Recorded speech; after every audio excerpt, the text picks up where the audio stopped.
Chapter 91. Seeing Thor, Rog, and the others appear one by one, Loki's mood instantly became as cold as the chest of ice. If it was just Saul, he might not be a match for him. What's more, there was Rog next to Thor who could defeat the destroyer. At this time, Loki began to regret going to Earth. Why did he stop Thor from evacuating the town's residents? Stopping Thor was one thing, but why did he have to add insult to injury? If he didn't add insult to injury, all of this wouldn't have happened. Loki, surrender. Now that things had developed to this point, Thor was still unwilling to force Loki into a desperate situation. No matter what, Loki was his younger brother, a brother who had accompanied him for thousands of years. Although this brother wasn't very obedient and would turn into a snake to scare him, he still couldn't be ruthless. Surrender? Why should I surrender? I am the evil god Asgard and the future king of the 9 lands. As soon as his voice fell, the chest of ice appeared in Loki's left hand. In an instant, Loki's skin turned dark blue like a frost giant, and an extremely cold aura that seemed to be able to freeze the soul gushed out from his body. The moment Loki summoned the chest of ice, Thor didn't hesitate and directly threw Thor's hammer at Loki. Thor's hammer had just flown a short distance when it was hit by the ice energy from the chest of ice. In the blink of an eye, an icicle several meters in diameter appeared in front of Thor and the others. Thor's hammer was completely frozen by the icicle. After freezing Thor's hammer, Loki didn't stop attacking. Instead, he increased the energy output of the chest of ice. Although Loki didn't like to use force to solve problems at a time like this, he didn't mind using this barbaric and violent method to get rid of all the people in front of him. As the divine artifact of the frost giants, the chest of ice had the power to freeze an entire planet. Although Loki couldn't unleash the full power of the chest of frost, it wouldn't be a problem for him to freeze Bifrost. Using the chest of frost, Loki regained control of the situation and picked up Odin's Gungnir. He held the box of frost in his left hand and the spear of eternity in his right. Under the buff of these 2 divine tools, Loki instantly reached the peak of his life. The Bifrost Hall wasn't very wide to begin with. After being attacked by the chest of frost, most of the area was covered in huge blocks of ice. The energy from the casket of frost and the energy from the Gungnir constantly flew across the Bifrost, forcing Thor, Rog, and the others to temporarily leave the Bifrost Hall. Originally, Loki did not expect to deal with Thor, Rog, and the others here. From beginning to end, he only had one goal: control the Bifrost and destroy Jotunheim. Although Loki was also a frost giant, he didn't have any good impression of the frost giants who were like barbarians in Jotunheim, let alone treat them as his own kind. After forcing Thor, Rog, and the others out of the Bifrost Hall, Loki first used the chest of frost to freeze the entrance of the Bifrost. Then he went to the control panel of the Bifrost and aimed the muzzle of the Bifrost at Jotunheim. Interstellar teleportation wasn't the only function of the Bifrost. Strictly speaking, this wasn't even the main reason why the Bifrost was designed. The Bifrost was an out-and-out weapon of war. It was an ultimate weapon of war with the power to destroy a planet. When the Bifrost's power was maximized, the energy beam of the Bifrost could directly penetrate an entire planet. As for the interstellar teleportation function of the Bifrost, it was only to quickly send Asgard's army to the enemy planet. Why did the Bifrost's teleportation exit look like a cannon barrel? It was because the Bifrost was built according to the specifications of a war weapon. I didn't expect your brother to be more courageous than you. He destroyed an entire race just like that. How domineering. Rog didn't interfere in the battle between Thor and Loki. Even when Loki attacked him with the chest of frost and the Gungnir, he didn't have any intention of attacking Loki. The 2 of them had a conflict, so why should an outsider like him interfere? In the end, this was all a family conflict. Although the consequences of this family conflict were a little serious, no matter what, this was a family matter between Thor and Loki. Loki wasn't like this before. Is inheriting the throne really that important to him? Until now, Thor still couldn't understand why Loki wanted the throne so much that he didn't hesitate to sacrifice his life for it. After sighing silently, Thor began to summon Thor's hammer in the Bifrost. Under Thor's forceful summoning, the frozen Thor's hammer finally broke free from the shackles of the icicles and returned to his hand. I can't let Loki continue to make mistakes. As soon as his voice fell, Thor raised the Thor's hammer in his hand and slammed it into the Bifrost's deck. The energy of the Bifrost came from Asgard, and the deck was both a passage and an energy transmission channel. As long as the deck was destroyed, the Bifrost would lose all its energy supply, and naturally, it wouldn't be able to continue shooting energy torrents to destroy Jotunheim. Are you sure you want to do this? If you destroy the bridge, you won't be able to see Dr. Forster again. Rog silently reminded Thor. After hearing Roger's words, Saul's action of smashing the bridge paused for a second before he started again. Under Thor's full attack, the solid deck began to crack. As Thor continued to attack, the cracks began to expand, spreading like a spider web. Just as Thor was desperately attacking the Bifrost deck, a golden energy beam flew out of the Bifrost and hit Thor like lightning, sending him flying. When Thor began to destroy the Bifrost deck, Loki noticed this. So he broke the ice wall at the entrance of the hall and walked out with the box of ice and the Gungnir. Before Jotunheim was destroyed, he wouldn't let anyone destroy the Bifrost. He wanted to prove to everyone that he was the most suitable person to inherit Asgard's throne. After being sent flying by Loki, Saul quickly got up and leaped high into the air. "Forgive me, Loki." Seeing Thor jump and raise the Thor's hammer in his hand, Loki instantly read Thor's thoughts. Thor's hammer finally fell on the Bifrost deck. Boom! An indescribable explosion of energy sounded, and a powerful energy storm instantly destroyed the Bifrost deck. The Bifrost was destroyed. The energy storm destroyed the Bifrost Hall, causing the Bifrost Hall, which was already on the edge of Asgard, to fall directly into the endless starry abyss. Chapter 92.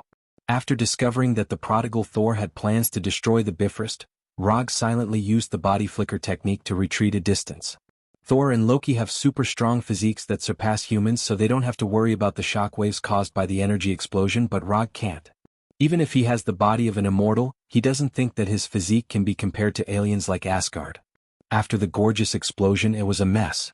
Just as Rog began to sense the traces of Thor and Loki, a powerful life form far beyond his imagination appeared in his perception. A super life form as powerful as a planet. If Thor's energy strength after recovering Thor's power is a small pond, then the super life form that appeared in Rog's perception now is a vast ocean that stretches as far as the eye can see. Compared to this ocean, Rog felt that he was at most a palm tree on the beach.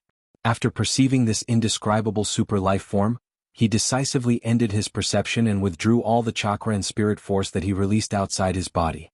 In Asgard, only one person has such a strong energy reaction as powerful as a planet. The king of Asgard, Thor's father, the father of Thor, the father of all gods, Odin. Wearing armor, a red cloak and a golden eye patch on his right eye, Odin walked past Rog unhurriedly.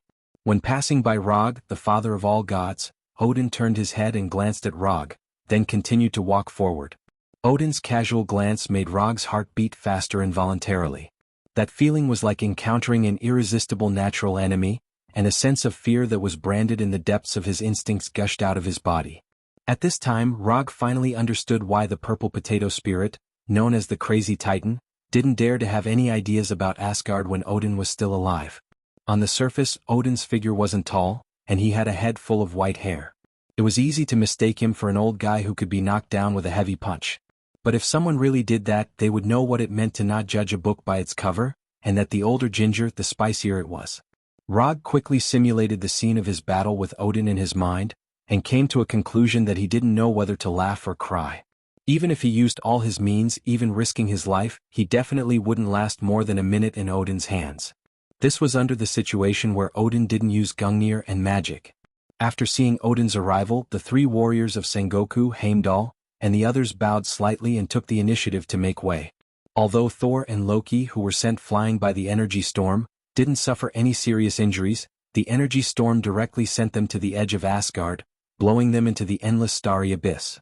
At this moment, Odin came to the edge of the broken Bifrost and grabbed the two brothers, one in each hand, and brought them back. His casual manner made it seem as if he had casually caught two restless monkeys. Looking at Odin in front of him, Loki no longer had the madness and arrogance from before, and said in a childlike tone, "I can do it, father, I can really do it." "No, Loki." Although Odin's tone was very calm, to Loki, it was like the Gungnir that hit his heart hard. He was completely denied. Loki revealed a bitter smile, and threw the Gungnir in his hand onto the Bifrost, silently took a few steps back and then leaped. Loki's decisiveness not only exceeded Odin's expectations, but also shocked Thor. Odin continued to attack, intending to capture Loki, the naughty child, again. However, he had failed.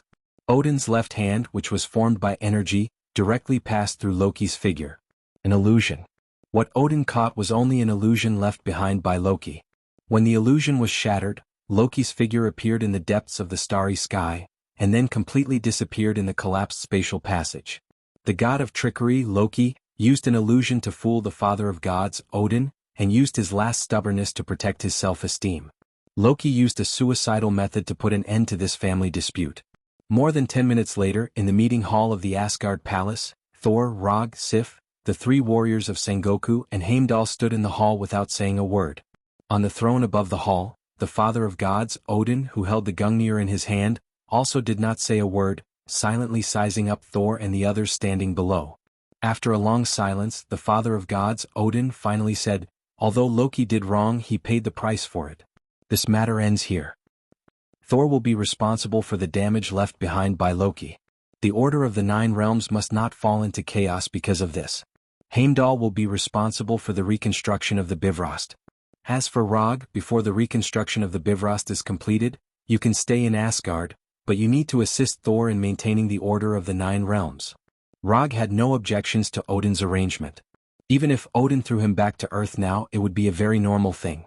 But obviously, after knowing what Rog had done before, Odin was willing to fulfill this Earthling's small wish. After waking up from the state of Odin's sleep, Odin learned everything through his pets, Fokin and Fog. It was because of this that he agreed to Thor's request and did not send Rog back to Earth immediately. When night fell, a small banquet was held in a banquet hall in the Asgard Palace. The theme of the banquet was very simple, to celebrate the return of Thor and Thor. But as the main character of the banquet, Thor did not stay in the banquet for too long. Instead, he went to the wall outside the palace alone and stared at the distant starry sky. As the main character of the banquet, leaving alone in the middle of the banquet is not a good habit. Not long after Thor arrived, Rog's voice came from above him. Like Thor, Rog stayed in the banquet for a while and sneaked out.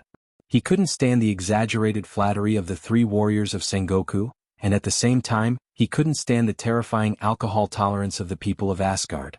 Thor raised his head and looked in the direction of the voice, then saw Rog sitting on the edge of a stone pillar more than 10 meters tall. "Do you think Loki is a good person?" Thor suddenly asked. "This world is not black or white and people are not bad or bad. So, I can't give you an accurate answer. But I think that although Loki is not a good person, he is definitely not a pure bad person. You are his brother, you should know better than me what kind of person he is." Chapter 93. Odin asked Thor to maintain the order of the 9 realms, but in reality the only thing that needed to be maintained was the order of Warnerheim. As long as Asgard was there, order would never be lost. Jotunheim, the home of the Frost Giants, was the country that suffered the most from this family dispute. However, the Frost Giant King Laufey had just died at the hands of Loki, so even if these Frost Giants had any ideas that they shouldn't have, they lacked the strength to do so. Muspelheim, the country of the Flame Giant Surtur, had the possibility of falling into chaos again, but it was only a possibility. Without the eternal fire, Surtur didn't have the strength to threaten Asgard, so he could be ignored for the time being. Midgard, or Earth, was a country blessed by the will of the universe, so it didn't need Asgard's protection. Svartalfheim, the home of the Dark Elves, was now in ruins, so it couldn't fall into chaos even if it wanted to. Alfheim, the Elven Kingdom, was a peaceful elven kingdom. Compared to fighting, the elves who stood aloof from worldly affairs preferred to grow flowers and plants. As long as you didn't provoke them, they wouldn't bother with you. As for Nidavel and Hyr, one was the home of the dwarves, and the other was the kingdom of the dead, so they didn't need to be too concerned. Only Vanaheim, where the Vanaheim gods were located, would have the ambition that they should not have after the Bifrost was destroyed. As Aseri's archenemy, Warner Protoss had the power to contend with Asgard's army. If Asgard hadn't produced 2 wise kings, Bauer and Odin, Warner Protoss wouldn't have been suppressed by Aseri for thousands of years. The destruction of the Bifrost meant that Asgard could no longer send troops to Warnerheim as quickly as before. For Warner Protoss, who had been itching for action, this was simply a super gift from the goddess of luck. On the 3rd day after the destruction of the Bifrost, Warner Protoss began to expel Asgard's troops. The war between Aseri and Warner Protoss reignited in Warnerheim. After receiving the urgent military information from Warnerheim's garrison, Asgard immediately entered a state of combat readiness and was ready to send troops at any time. "Is there a blacksmith with better craftsmanship here who can enchant? I want to make a set of armor that suits me." According to Thor's instructions, Sif prepared a set of Asgardian armor for Log. However, Rog didn't really like this shiny golden armor with a cape. The design style of the armor had an extremely obvious Asgardian style. It was golden and shiny, bright enough to be eye-catching and flashy enough. But this wasn't to Rog's. As a ninja, how can he wear this kind of armor to the battlefield? This is simply an insult to the ninja profession. The dwarves of Nidavellir are the best blacksmiths, but without the Bifrost we can't go there right away. As for enchantment, this is an ability that only a few high-level blacksmiths have. As far as I know, only the dwarf king Eitri can do it. The father of gods and the queen also have the ability to enchant, but you... Sif didn't say the second half of the sentence, but Rog knew what she meant. It's better for a small character like you to not have such unrealistic fantasies. Although the father of gods Odin and Queen Freya had the ability to enchant equipment, it wasn't a privilege that everyone could enjoy. Even Sif herself only had a magic long sword enchanted by Odin. The enchantment isn't urgent. I have some strange metals here. If possible, I hope to use these metals to make a set of armor that suits me before we depart. As soon as his voice fell, Rog cast the summoning technique in the room and summoned the vibranium from the summoning scroll. The vibranium that was summoned was part of the 10 tons of vibranium sent by the Wakanda King T'Chaka last time. I didn't expect you to have vibranium. Sif just glanced at it casually and recognized that these black ores emitting a faint blue light were vibranium. You know about vibranium? Rog asked with some surprise. Before the vibranium meteorite fell to Earth, Asgard already had a complete set of vibranium forging methods. And in the past few hundred years, Asgard went to Wakanda many times to get vibranium. Several times I led the team there. What was called a foundation that had been settled over time. This was it. Compared to the average lifespan of the Asgard people of 5,000 years, the lifespan of the people of Earth was much shorter. Although vibranium is strong enough, it's not the metal of choice for forging equipment. Compared to vibranium, URU metal is more suitable. For example, this gift of the Earth Goddess in my hand is made of URU metal, and it has the enchantment of the Father of Gods. Sif pulled out the long sword hanging at her waist and waved it beautifully in front of Rog. The silver-white blade was gorgeous in design and at the same time guaranteed lethality. Just by looking at it, Rog could tell that this long sword was made by a master. I also know that vibranium's energy conductivity is extremely poor, but I only have this vibranium on hand.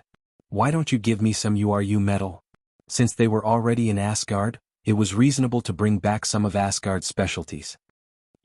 After hearing Rog's words, Sif suddenly had the thought of stabbing this guy to death with her sword. Asgard did have a lot of URU metal, but no one would complain about having too much of such a precious metal. Even the palace guards of Asgard had not been completely equipped with URU metal. Only a small number of elite warriors could obtain a piece of equipment made of URU metal. Sif calmed herself down and prepared to reject Rog's sudden request. However, just as she was about to speak, she suddenly remembered something. Rog was about to go to Warnerheim with Thor. If he had better equipment, then the pressure on Thor would be less. After thinking seriously for a few minutes, Sif gave her own reply. It's impossible to give you the URU metal directly, but if you want, I can ask the blacksmith to add some URU metal into your armor. Since Logue wanted to forge a new set of armor, all he had to do was add some URU metal to it. No problem. Rog had just finished his sentence when he summoned a draft of the armor from the mediumship scroll. Are you sure you want to make this kind of armor? Taking the draft from Rog, Sif frowned and asked doubtfully. Yes, it's like this and the color must be dark red. The armor design sketch that Logue took out wasn't something that he had casually drawn. The armor on the draft was exactly the same as the armor of Uchiha Madara. Chapter 94. Under Rog's insistence, Sif took away the design sketches of the armor and the unforged vibranium ore. Because of the loss of the Bifrost, it took Asgard 3 days to build the transmission magic array to Warnerheim and complete the final preparations for the expedition. Asgard's army has already been assembled. As long as Odin gives the order, this army, which symbolizes Asgard's strength, will set foot on the land of Warnerheim and put the flag of Asgard on every piece of land in Warnerheim. Half an hour before the army set off, Rog finally got his own armor from Sif. Compared to Asgard's golden armor, which exuded nobility and magnificence everywhere, the armor in Rog's hands could be regarded as extremely simple. Moreover, such a simple set of armor made people wonder how much defensive ability this set of armor had. Although Warner Protoss has been suppressed by Asari, it doesn't mean that Warner Protoss is weak. Looking at Rog solemnly put on this simple armor that can be made by any craftsman, Sif can't help but begin to doubt Rog's strength. There are only two kinds of people who dare to wear this kind of armor on the battlefield. One is a rookie who doesn't have much combat experience and doesn't know the immensity of heaven and earth. The other is a king of the battlefield who has absolute confidence in his own skills and doesn't worry about being injured at all. Judging from Rog's age, Sif thinks he is more likely to be the former. After wearing the same armor as Madara, Rog opened his 3-tomo Sharingan and summoned the Kusanagi sword and the thunder fan. He had blood-red eyes, dark red armor, a Kusanagi sword hanging from his waist, and an unreasonably large thunder fan on his back. Sif doesn't know if it's her illusion, but when Rog put on the armor and took the weapons, she suddenly felt that the man in front of her seems to have such an invincible aura. The process of going to Warnerheim is not noteworthy, and it can even be regarded as a bit boring. Groups of troops walk into the transmission array, and then when the army in front is finished, the process is repeated. Compared with the transmission of Bifrost, this method of transmission is at least several generations behind, and it doesn't have the momentum of an army at all. Looking at the Rainbow Bridge's momentum of teleporting an army over with a clattering sound, and then looking at the slow teleportation of the magic array, the two were completely incomparable.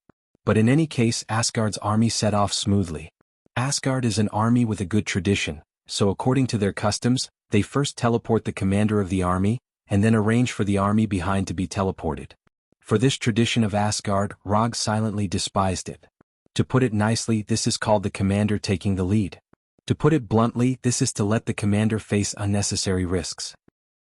If the enemy on the opposite side prepared an ambush in advance, or this transmission is completely a trap, then when all the troops of Asgard are teleported, they will see the cold corpse of the commander. It's no wonder that every king of Asgard is strong, because those who are not strong have been killed by Asgard's tradition. Along with Thor, Rog and the 3 warriors of Sengoku were also teleported. As for Sif, she is not on the list of this expedition. The reason was simple. Queen Frigga had personally struck her name off the list of expeditionary troops. When the colorful transmission light in front of them disappeared, the first thing Rog and the others saw was an Asgard camp that was about to collapse. There are corpses everywhere in the camp, and energy beams and arrows are flying around the camp like headless flies. After seeing Thor's figure, the Asgard officer in charge of the camp immediately greeted him and reported the current situation to Thor. After listening to the officer's report, Thor didn't give any specific orders. He simply said that he understood, then waved Thor's hammer and flew out. The 3 warriors of Sengoku were already used to Thor's actions, and immediately rushed out with their weapons. When the Asgard soldiers around him rushed towards the Warner Protoss army like hungry wolves, Rog walked out of the transmission circle unhurriedly. It's finally going to start. At first, Rog's speed was just a normal walking speed, but in a few breaths his speed began to increase. In the end, the Asgard soldiers only saw a red figure flash by. Rog didn't pull out the Kusanagi sword at his waist, nor did he touch the thunder fan behind him. At this time he wanted to pay his respects to his idol.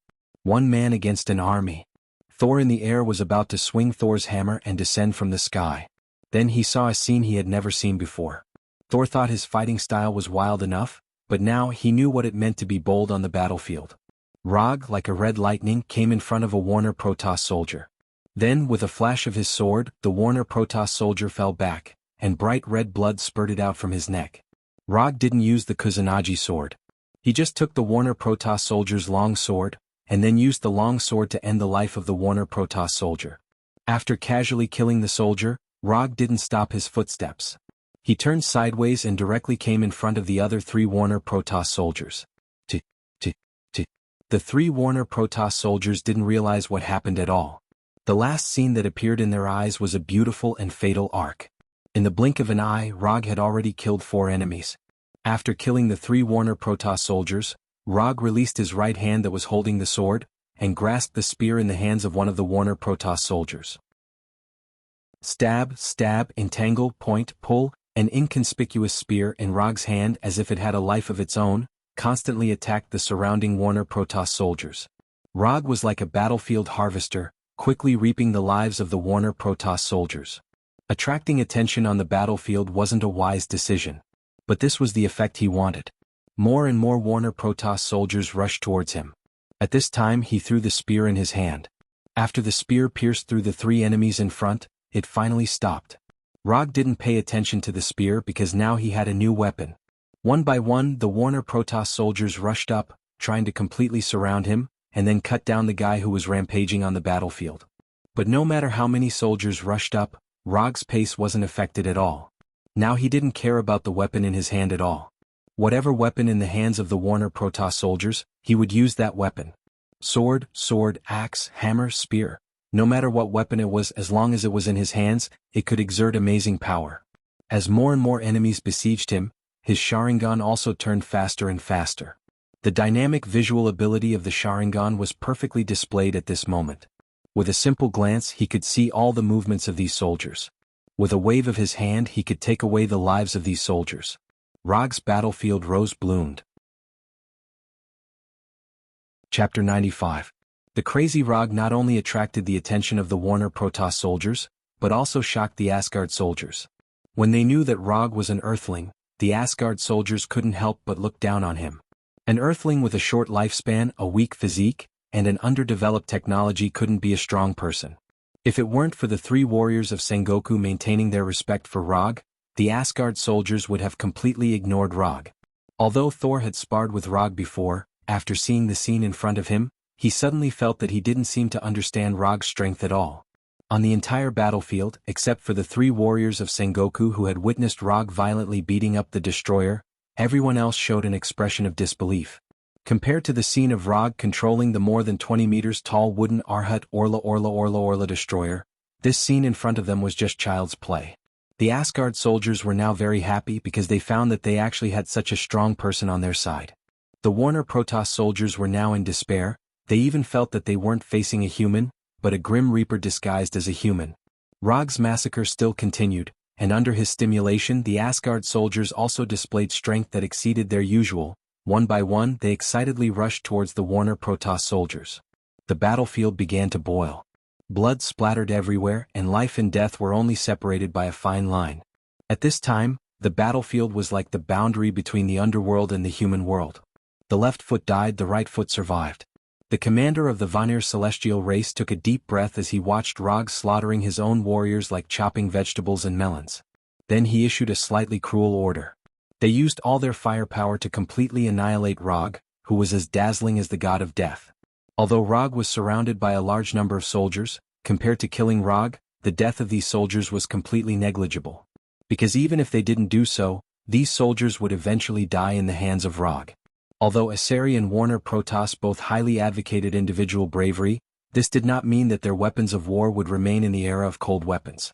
Following the command of the Warner Protoss commander, a squad of artillery soldiers carrying energy cannons quickly arrived on the battlefield, and then aimed the cannons with a diameter of more than 10 centimeters at the constantly dancing Rog. Rog discovered the existence of the artillery squad as soon as they were in formation. Boom boom boom boom. One energy cannonball after another fell from the sky like raindrops, instantly enveloping the area where Rog was. Explosions rang out continuously, and balls of colorful energy storms attacked everyone in the surroundings, regardless of whether they were friend or foe. The moment these artillery soldiers opened fire, Rog used body flicker to leave the battlefield, avoiding the raindrops of cannonballs. When the dust raised by the explosion dissipated, what appeared in front of everyone was a field of Warner Protoss soldiers falling down like wheat. Since Warner Protoss used energy weapons, Rog naturally wouldn't be polite to them. Rog put his hands together, straightened his thumbs and formed a hand seal. Fire release, grand fire annihilation. A flame only as thick as a finger spewed out from Rog's mouth. Then the flame suddenly grew and instantly expanded into a flame wave like the sea. In the blink of an eye, the flame wave arrived in front of the Warner Protoss army, and completely devoured them like an ancient beast. The flame wave only lasted for less than 10 seconds before completely dissipating. Then the Asgard people, including Thor, saw a scene like Avicii hell. The Warner Protoss soldiers who were attacked by Grand Fire Annihilation still maintained their last movements before death. In the form of charred black corpses, they maintained the appearance of escaping, struggling, unwilling, and suffering. Wherever the flame passed, it was all scorched earth. Those who were attacked by the flame were all dead. Even Thor, who had been on the battlefield for a long time, couldn't help but suck in a breath of cold air after seeing the scene in front of him. The originally noisy battlefield suddenly fell into a strange silence. After increasing the amount of chakra to 1 tael, this was the first time Rog used Grand Fire Annihilation. From the situation on the scene, the increase in chakra not only increased the attack range of Grand Fire Annihilation, but also significantly increased the temperature of the flame. After clearing the Warner Protoss army in front of him, Rog pulled out the Kusanagi sword from his waist and rushed toward the Warner Protoss army on the other side. The first battle of the Asgard army finally ended with Rog's brilliant performance. According to the post-battle statistics, the Warner Divine race had lost 2,000 men in this battle, including 200 of the Warner Divine race's trump card bloodshed warriors. When Rog wiped off the blood on his Kusanagi sword and returned to Asgard's camp, all the Asgard soldiers he met on the way silently took a step back and slightly bowed to him. Who said that Earthlings can't fight? When Earthlings go crazy, they are crazier than Asgard's craziest four-clawed devil beast. With just a simple camp defense battle, Rog established a higher position in the hearts of these Asgard soldiers than the three warriors of Sengoku. The bigger the fist not only is the truth, but it is also the best way to gain respect. After arriving at the commander's tent in the middle of the camp, Rog saw Thor with an ugly expression and the three warriors of Sengoku who didn't say a word.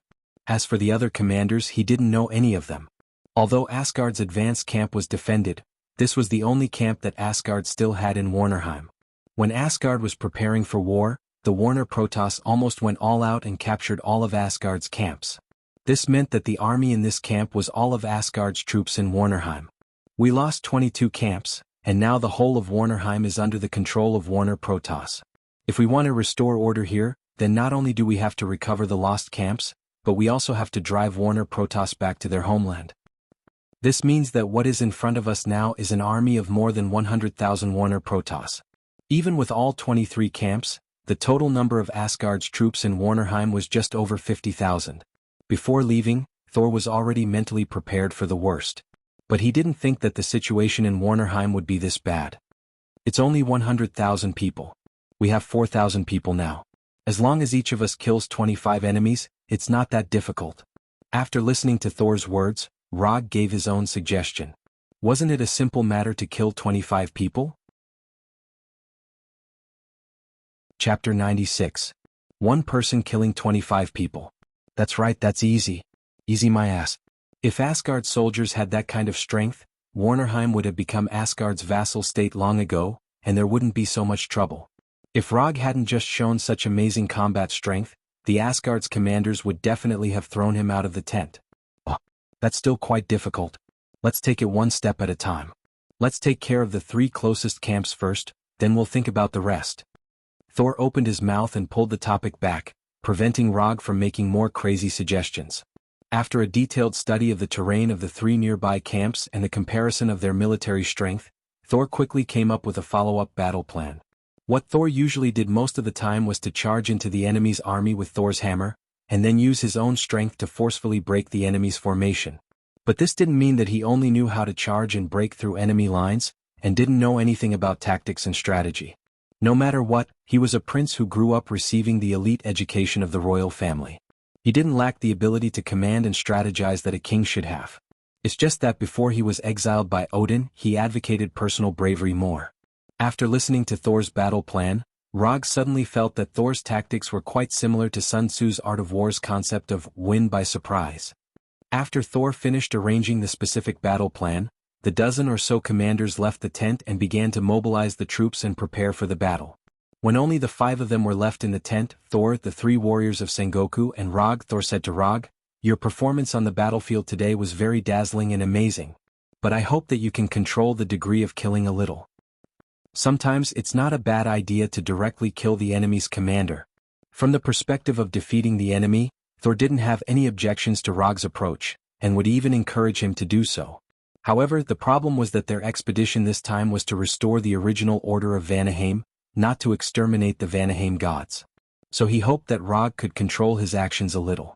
Defeating the enemy's army was enough, there was no need to kill them all. It was not Asgard's style to be ruthless. "You're the commander, you have the final say." On the surface, Roger agreed to Saul's request, but in his heart he was thinking about something else. Odin grew old and became merciful. If he was young Odin, he would never have taught Thor this philosophy. Wherever the Asgardian army pointed, it was the territory of the king. Asgard's reputation was built on the bones and blood of his enemies. Comparing the style of the goddess of death to Thor's current request, the difference between the two was like the difference between a cold-blooded tyrant and a kind king. Asgard's army in the camp was divided into 3 groups, each heading to their respective target. It was unknown whether it was because Thor trusted Rog's promise or because he didn't want to see, but he did not arrange for Rog to be in the same group as himself. At this time, the one with Rog was Hogun of the 3 warriors of Sengoku. As for Volstagg and Fandral of the 3 warriors, they led another army. According to Thor's arrangement, the 3 armies would attack the 3 camps at the same time, cutting off the possibility of the 3 camps helping each other. Although Rog was one of the commanders in name, in reality only Hogun was in charge of this army. Thor originally wanted to let Rog participate in the command, but he actively refused. What a joke, he was someone who could even lose to the simplest machine in strategy games. Letting him command the army was basically asking the army to go for free. After a long journey, Rog and the others finally arrived at the forest near the target camp. There aren't many guards in the camp, only less than 2,000. And more than half of them are hired mercenaries, so their actual combat strength is a little weaker. Hogun explained to Rog. For an earthling like Rog, his understanding of the Warner Protoss was basically the same as zero. Those who wear different clothes are mercenaries. Their origins are very complicated. Some are space pirates and some are wanted criminals on their respective planets, so it's okay to be a little cruel when facing them. These interstellar pirates and wanted criminals were not welcome on any planet. Simply put, even if they were killed in the cruelest way, there would not be any negative impact. Understood. Seeing that Rog was ready to fight at any time, Hogun also ordered the army behind him to prepare to attack. However, at this moment, a 5-meter-tall rock golem stood up from the camp and walked straight to the camp gate. Behind this rock golem, there were more than 20 smaller rock golems. Why is there a Cronin warrior here? Hogun's face became extremely ugly. A Cronin warrior? Leave these rock golems to me, you take care of the other targets. As soon as he finished speaking, Rog teleported out of the forest and directly appeared in front of the 5-meter-tall Cronin warrior. With a body made entirely of rocks and a giant hammer that was even bigger than Log's body, this Cronin warrior was basically a self-propelled siege weapon. Roger's sudden appearance startled the Cronin warrior. Then he yelled at Roger, "Sir, you're coming?" Unfortunately, Rog did not learn the alien language and could not understand what the Cronin warrior was saying. However, after seeing the Cronin warrior use his hand to make an uncivilized gesture, Rog disappeared again. Otama Rasengan. Rog suddenly appeared in front of the Cronin warrior and slapped the 1-meter diameter Otama Rasengan in his right hand onto the warrior's face. Boom!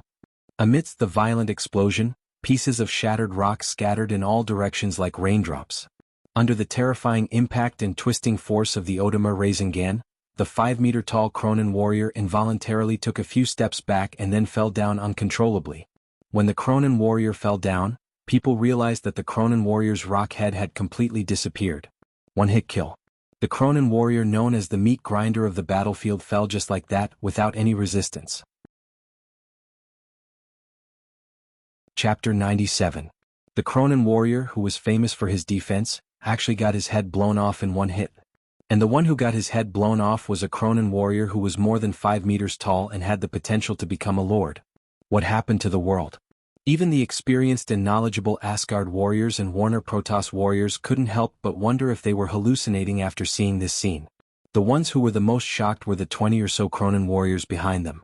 For Cronin warriors, there was a simple and brutal standard to judge them. That was, the bigger the body, the stronger the strength. However, their boss, who was more than twice their height, fell in front of them just like that. For these Cronin warriors, this was like a bolt from the blue. Compared to the shocked onlookers who were wondering if they were hallucinating, Rog himself was incomparably calm. Let alone a stone man, even if a steel giant was hit by his Otama Rasengan, even if it didn't die, it would definitely lose half of its life. What's more, after the Cronin warrior made that obscene gesture, he silently increased the output of chakra. In broad daylight, in front of everyone, he actually made such an obscene gesture. This was simply the regression of civilization, the collapse of etiquette, and the deterioration of wisdom. Therefore, Rog felt that he had to correct this Cronin warrior's uncivilized behavior. After dealing with the Cronin warrior, Rog's gaze landed on the 20 little Cronin warriors behind. Although they were little Cronin warriors, that was only in comparison to the Cronin warriors that had fallen. These little Cronin warriors were still in a state of shock. Each one of them was more than 2 meters tall and had arms thicker than Rog's thighs. Squeak! While these Cronin warriors were still in shock from the death of their boss, they heard a sound that sounded like 1,000 birds chirping at the same time. Following the sound, they saw Rog holding the Kusanagi sword and the light blue electric current visible to the naked eye. Kusanagi sword, Chidori blade. Rog didn't give these Kronen warriors too much time to react. When these Kronen warriors looked at him, his figure suddenly disappeared.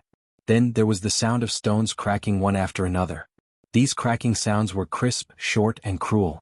In front of the Chidori blade that could easily cut through steel, the defense that these Kronen warriors were so proud of was like paper. As the Kusanagi swords continued to slash their bodies, a smooth cut appeared on their rocky bodies. Then, under the influence of gravity, their stone bodies were split in half and fell heavily to the ground. There was no blood splattering everywhere, and no internal organs flowing all over the ground.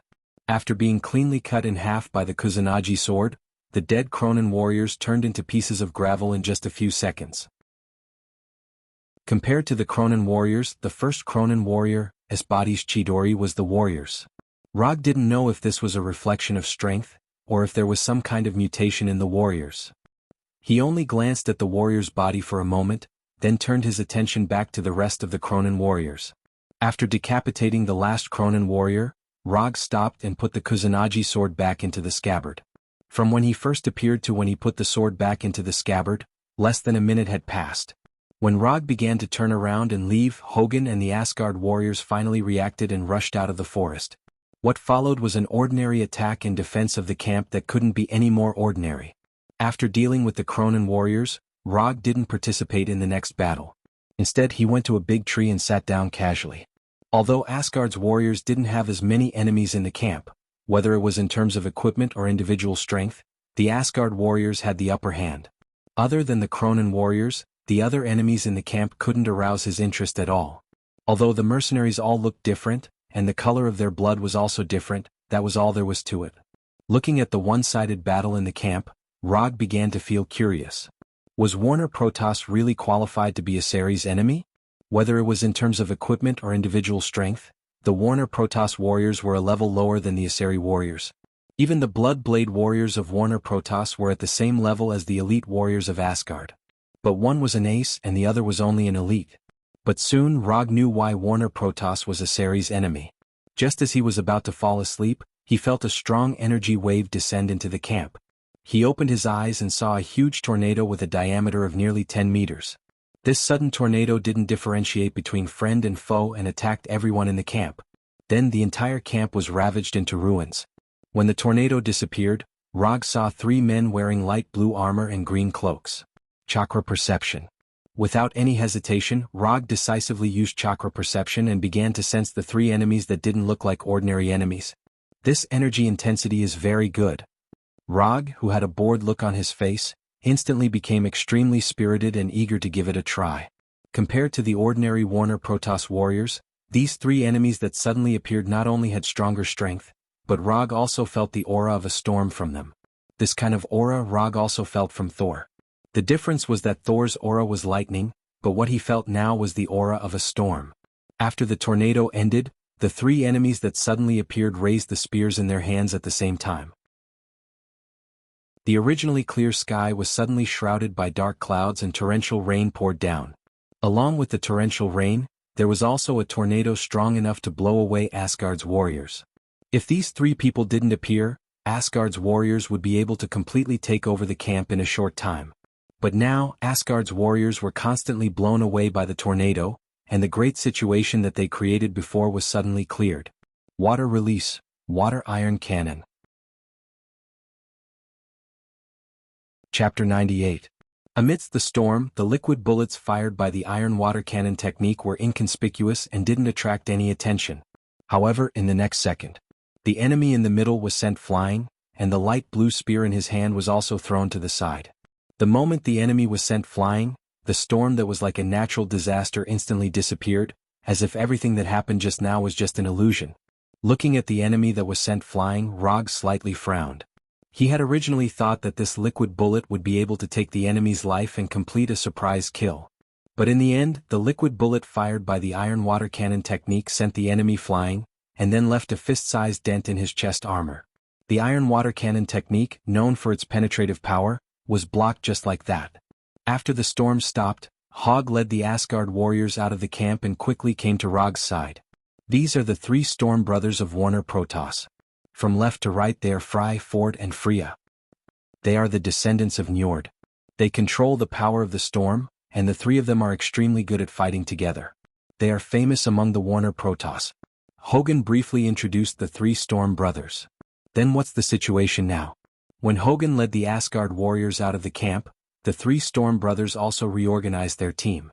But they didn't let the Warner Protoss warriors launch an attack. Instead, they let the team stay in front of the camp's gate. King against king, general against general. It seems that they intend to use the method of battle formation to determine the outcome of this battle. Although Rog didn't experience the so-called battle formation, after seeing the three storm brothers take the initiative to walk in front of the battle formation, he immediately understood the meaning of battle formation. Using the result of the battle between the two generals to determine the outcome of the battle. This kind of battle formation was not uncommon on Earth. From the development of Earth civilization, this kind of battle formation might have been passed down to Earth by Asgard. 1 against 3? Go, I'll support you in spirit. After that, Rog silently took a few steps back and made an inviting gesture to Hogun. Since it was a battle between generals, it would definitely be a battle between the commanders of both sides. Hogun was the current commander of this Asgard army. After seeing Rog's "I'm very optimistic about you" expression, Hogun almost couldn't help but smash the warhammer in his hand directly at Rog. What kind of joke was this? They were facing the three storm brothers. Even if the three warriors of Sengoku were here, they might not be able to win, let alone him. Although this kind of method seemed to be more civilized and could prevent the death of ordinary soldiers, it was still not enough. But the problem was that if they lost, the commander would be the one to die. Glancing at Rog, then turning his head to look at the three storm brothers not far away, Hogun quickly made a decision. Under everyone's gaze, Hogun raised the warhammer in his hand and pointed it at the storm brothers. Then he turned around and ran. Who said that warriors who used warhammers weren't good at speed? Hogun used his own actions to prove that even with a warhammer, he could still run very fast. Hogun's action unsurprisingly caused a wave of boos. Even the Asgard warriors couldn't help but sigh after seeing this scene. Hogun didn't care about the boos of the Warner Protoss warriors. Compared to the preciousness of life, a little bit of boos was nothing. Rog also didn't expect Hogun to make such a move, which made him have a trace of doubt about Asgard's martial spirit. Since Hogun wasn't interested in a battle between generals, Rog could only do it himself. Moreover, he just happened to have a little interest in the so-called Storm Force. Although the nature and manifestation of the energy were not the same from his point of view, the Storm Force was a bit similar to wind release and water release. The only difference was that after Chakra's wind and water attributes fused, it would become ice release. Rog casually walked to a place about 20 meters in front of the three storm brothers, then pulled out the Kusanagi sword from his waist. At the same time as he pulled out his Kusanagi sword, the three storm brothers also raised their spears and pointed them at him. Then Rog disappeared in front of the three storm brothers. Now that they were in the middle of a war, it was unnecessary to report his name. The second after Rog disappeared, Ford, who had just been hit by his water iron cannon technique, didn't hesitate and directly stabbed his spear at the empty space in front of him. Ford's reaction was very fast, and his combat intuition was sharp enough. However, Rog's speed was faster. Body flicker technique. The moment Ford stabbed with his spear, Rog changed the direction of his sprint and directly rushed to the left side of Fry. Kusanagi sword, Chidori blade. As soon as the sound of birds rang out, the Kusanagi sword wrapped in light blue electric snakes appeared in front of Fry. Just as the Kusanagi sword was about to cut Frey's neck, a 1-meter-thick tornado attacked from the right side of Rog. In the end, the Kusanagi sword couldn't cut Frey's neck, and Rog was attacked by the tornado and revealed himself. The one who summoned the tornado wasn't Ford, who was standing in the middle, but Freya, who was on the right. Until now, Rog finally understood the true meaning of Hogun's words that the Storm Brothers were very good at fighting together.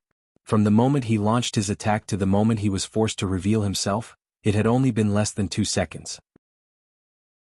However, in these short 2 seconds, the three Storm Brothers displayed a tacit understanding, directly interrupting Rog's rapid attack. When he was forced to reveal himself, Ford and Fry did not hesitate and immediately rushed forward to entangle him. Dang dang dang dang dang dang. The sound of metal clashing continued as Log's Kusanagi sword clashed with the Storm Brothers' spears.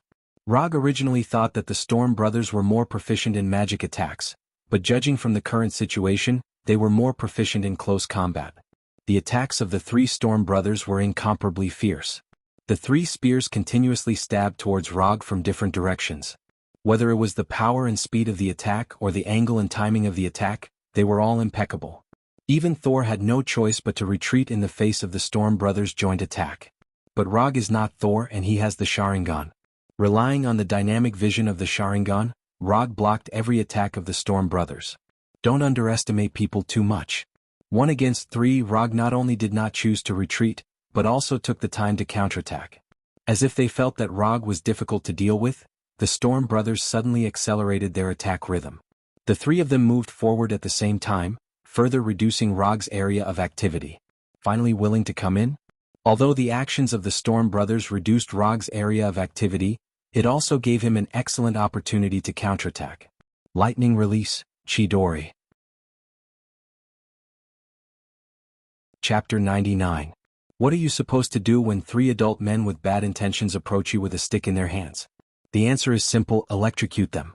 Visible electric currents instantly covered Rog's body. Without needing to control them, the electric currents were like poisonous snakes hunting their prey, suddenly pouncing on the 3 Storm Brothers. Boom. In the blink of an eye, the 3 Storm Brothers were sent flying and then heavily hit the ground. Never get close to a man who can electrocute people, especially one who has a sword in his hand. After using Chidori to send the 3 Storm Brothers flying, Rog did not hesitate and directly attacked Ford, who was closest to him. The Kusanagi sword wrapped in electric currents came in front of Fry, and then it was blocked by Frey's spear. Even in a situation where he could not move, Ford still made a defensive posture at the last moment, using the spear in his hand to block the Kusanagi sword that was about to cut his neck. Relying on his battle instincts honed over the years, Ford fought for a precious chance to survive. As for the rest, he just needed to leave it to Fry and Freya.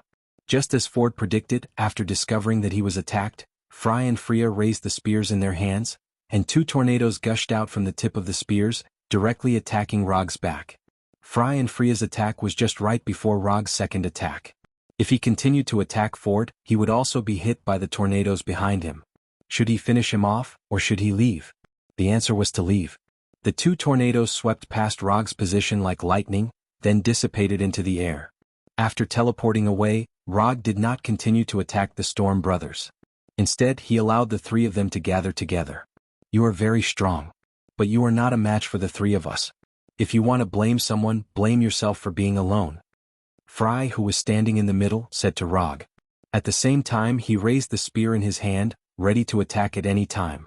To be able to remain unscathed under the joint attack of the 3 brothers and even launch 2 extremely threatening attacks, such an opponent was worthy of them going all out. Are you bullying me with numbers? Since that's the case, I'll show you what a real 1 versus 3 is. As soon as he finished speaking, Rog used the shadow clone technique. Bang bang bang bang bang. After 8 clouds of white smoke, 8 identical shadow clones appeared beside the main body. What kind of spell was this? Looking at the 8 shadow clones around Rog, the 3 Storm Brothers couldn't help but stare blankly. This was not an illusion but a physical clone. After discovering that the shadow clones beside Rog were not illusions, the Storm Brothers silently gripped the spears in their hands. 1 Rog was hard enough to deal with, and now there were 8 more. Can this world still be good? Compared to the vigilant faces of the 3 Storm Brothers, Hogan had an indifferent expression.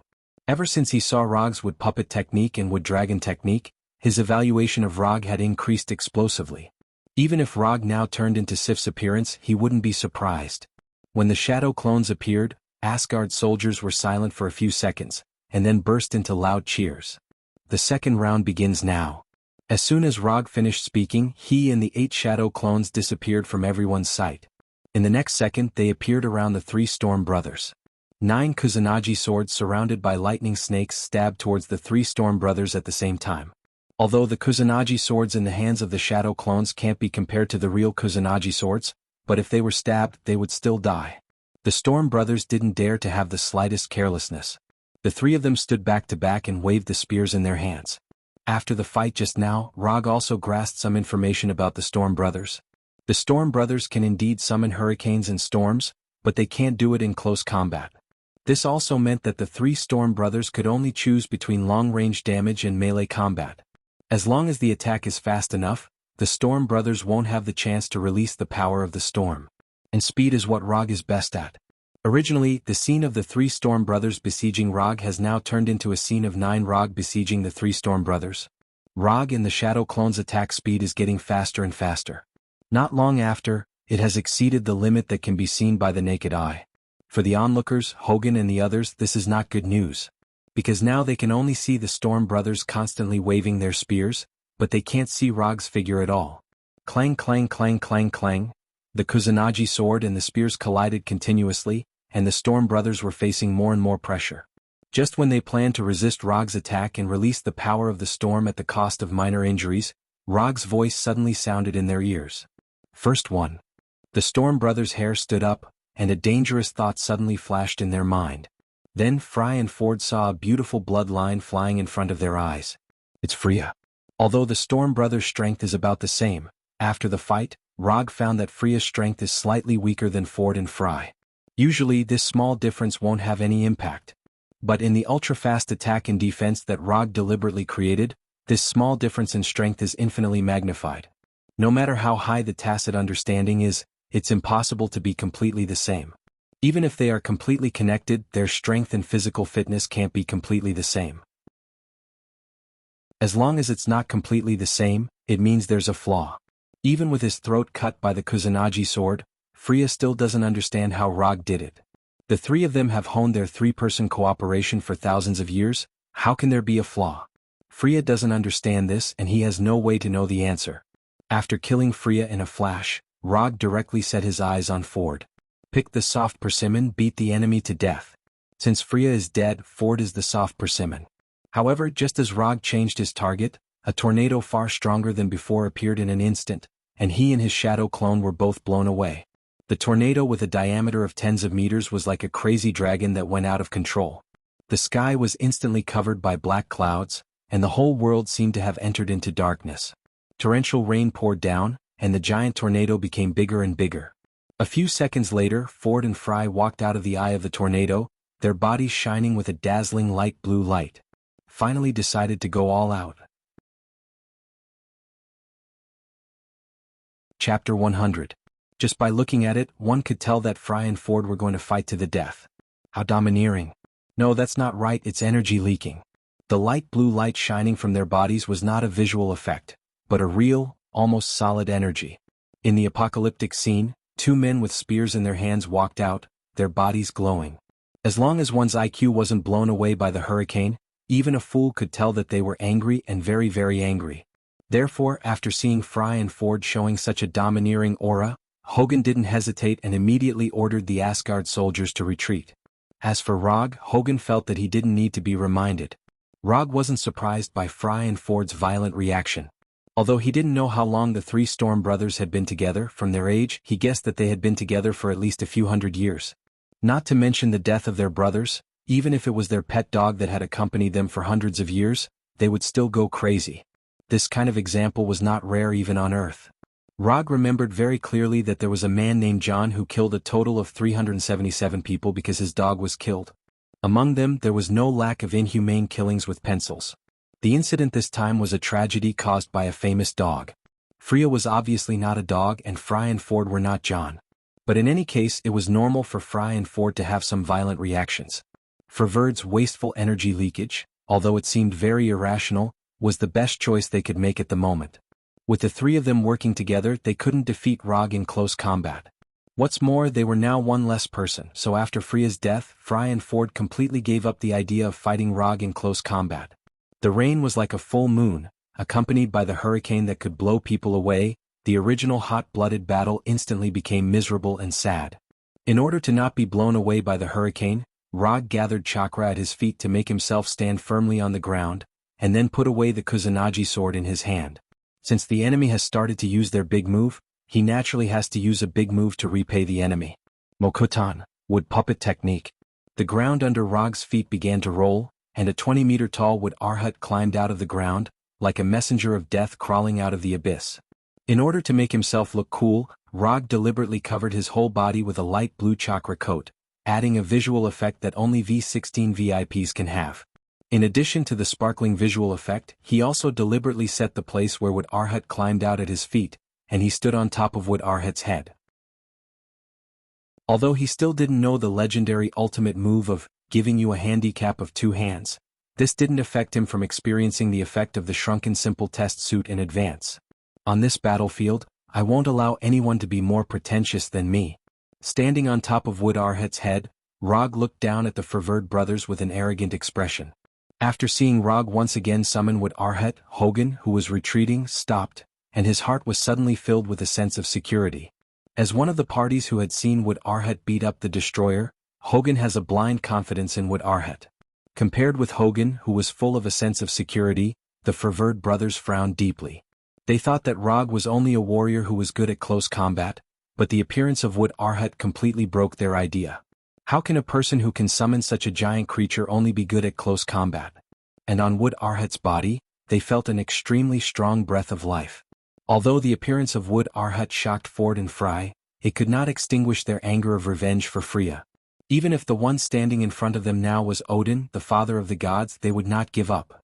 Regardless of whether they could beat him or not, if they didn't even have the courage to fight, then even if they eventually left here alive, they would leave a very obvious psychological flaw in the future. Without further hesitation, Fry and Ford raised the spears in their hands, and the torrential rain seemed to come to life in an instant. Hundreds of millions of raindrops hit Rog like bullets. Along with the raindrops, there was a hurricane that was enough to destroy houses and raise trees. At this moment, Rog seemed to be targeted by the whole world, and all he could see were enemies. Rog did not care about the raindrops that were like bullets, nor did he care about the hurricanes that were like natural disasters.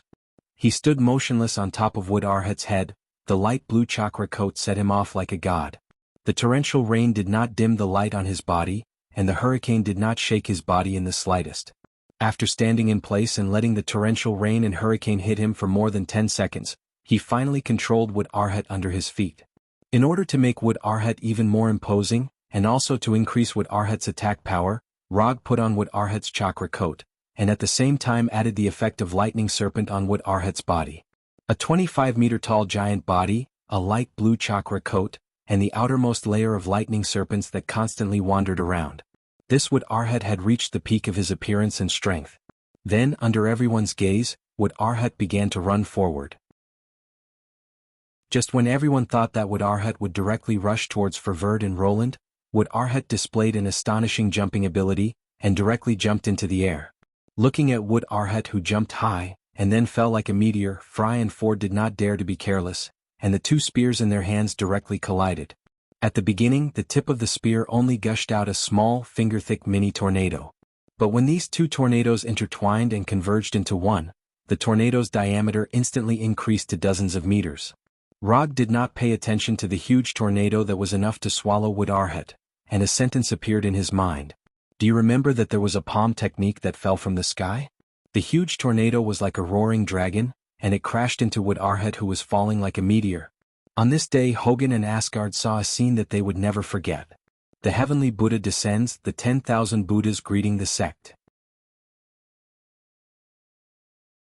Chapter 101. Although the warriors of Asgard and Warner Protoss didn't know what a Buddha was, it didn't affect their shock at the scene in front of them. A 20-meter-tall behemoth broke through the obstruction and attack of the giant tornado and descended from the sky in a domineering manner. Relying on gravity and Rog's burst of chakra, Wood Arhat emitted a blue light and had electric snakes coiling around it. He stretched out his right hand and pressed down on Ford and Fry with his huge palm. Boom! A huge sound like a nuclear bomb exploding suddenly rang out, and the entire ground shook violently. When the shockwave from the explosion completely dissipated, Hogan and the others could finally see the scene in front of them clearly. The 20-meter-tall Wood Arhat stood proudly, and in front of Wood Arhat was a deep pit with a diameter of tens of meters. Although they couldn't see Ford and Fry, it wasn't hard to guess the fate of the 2 brothers just by looking at the blood stains on Wood Arhat's right hand and the 2 broken spears that pierced into his palm. With just one palm, he completely wiped out the 2 famous Warner Protoss brothers, Fry and Ford. The 3 Storm brothers were all dead. Whether it was Hogan and the others or the warriors of Warner Protoss, they couldn't believe the scene in front of them. Wasn't this a little too crazy? They were the descendants of Poseidon Njord, an existence that controlled the power of the storm. They were powerful beings that were famous in both Warner Protoss and Asari. It wasn't that the 3 Storm brothers couldn't die in battle, but the way they died was too humiliating. It was so humiliating that even Hogan, their enemy, felt it was a pity. Freya was a little better, at least he died with a little dignity. But Ford and Fry, looking at the blood stains on Wood Arhat's palm, Hogan suddenly sighed. He now remembered something Rog said to him before, something he didn't understand before. Sir, times have changed. The times have really changed, to the point where even a veteran like Hogan had the idea of retiring.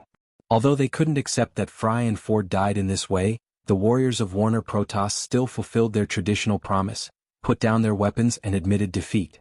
When the warriors of Warner Protoss put down their weapons and admitted defeat, the mercenaries they hired suddenly betrayed them. We're just here to make money, what does glory have to do with us? For these mercenaries who used to be space pirates and wanted criminals, glory was worthless. So they decisively chose to retreat, or in other words, escape. Hundreds of mercenaries suddenly scattered, running in different directions in twos and threes. The actions of the mercenaries undoubtedly gave the warriors of Warner Protoss a slap in the face, completely trampling what little glory they had left. Thus, a battle between the warriors of Warner Protoss and the mercenaries broke out. The warriors of Warner Protoss picked up the weapons on the ground, and then pointed them at the mercenaries who were their comrades a dozen seconds ago. Although the warriors of Warner Protoss didn't have as many mercenaries in terms of actual combat power, each of them had the strength to take on a few mercenaries.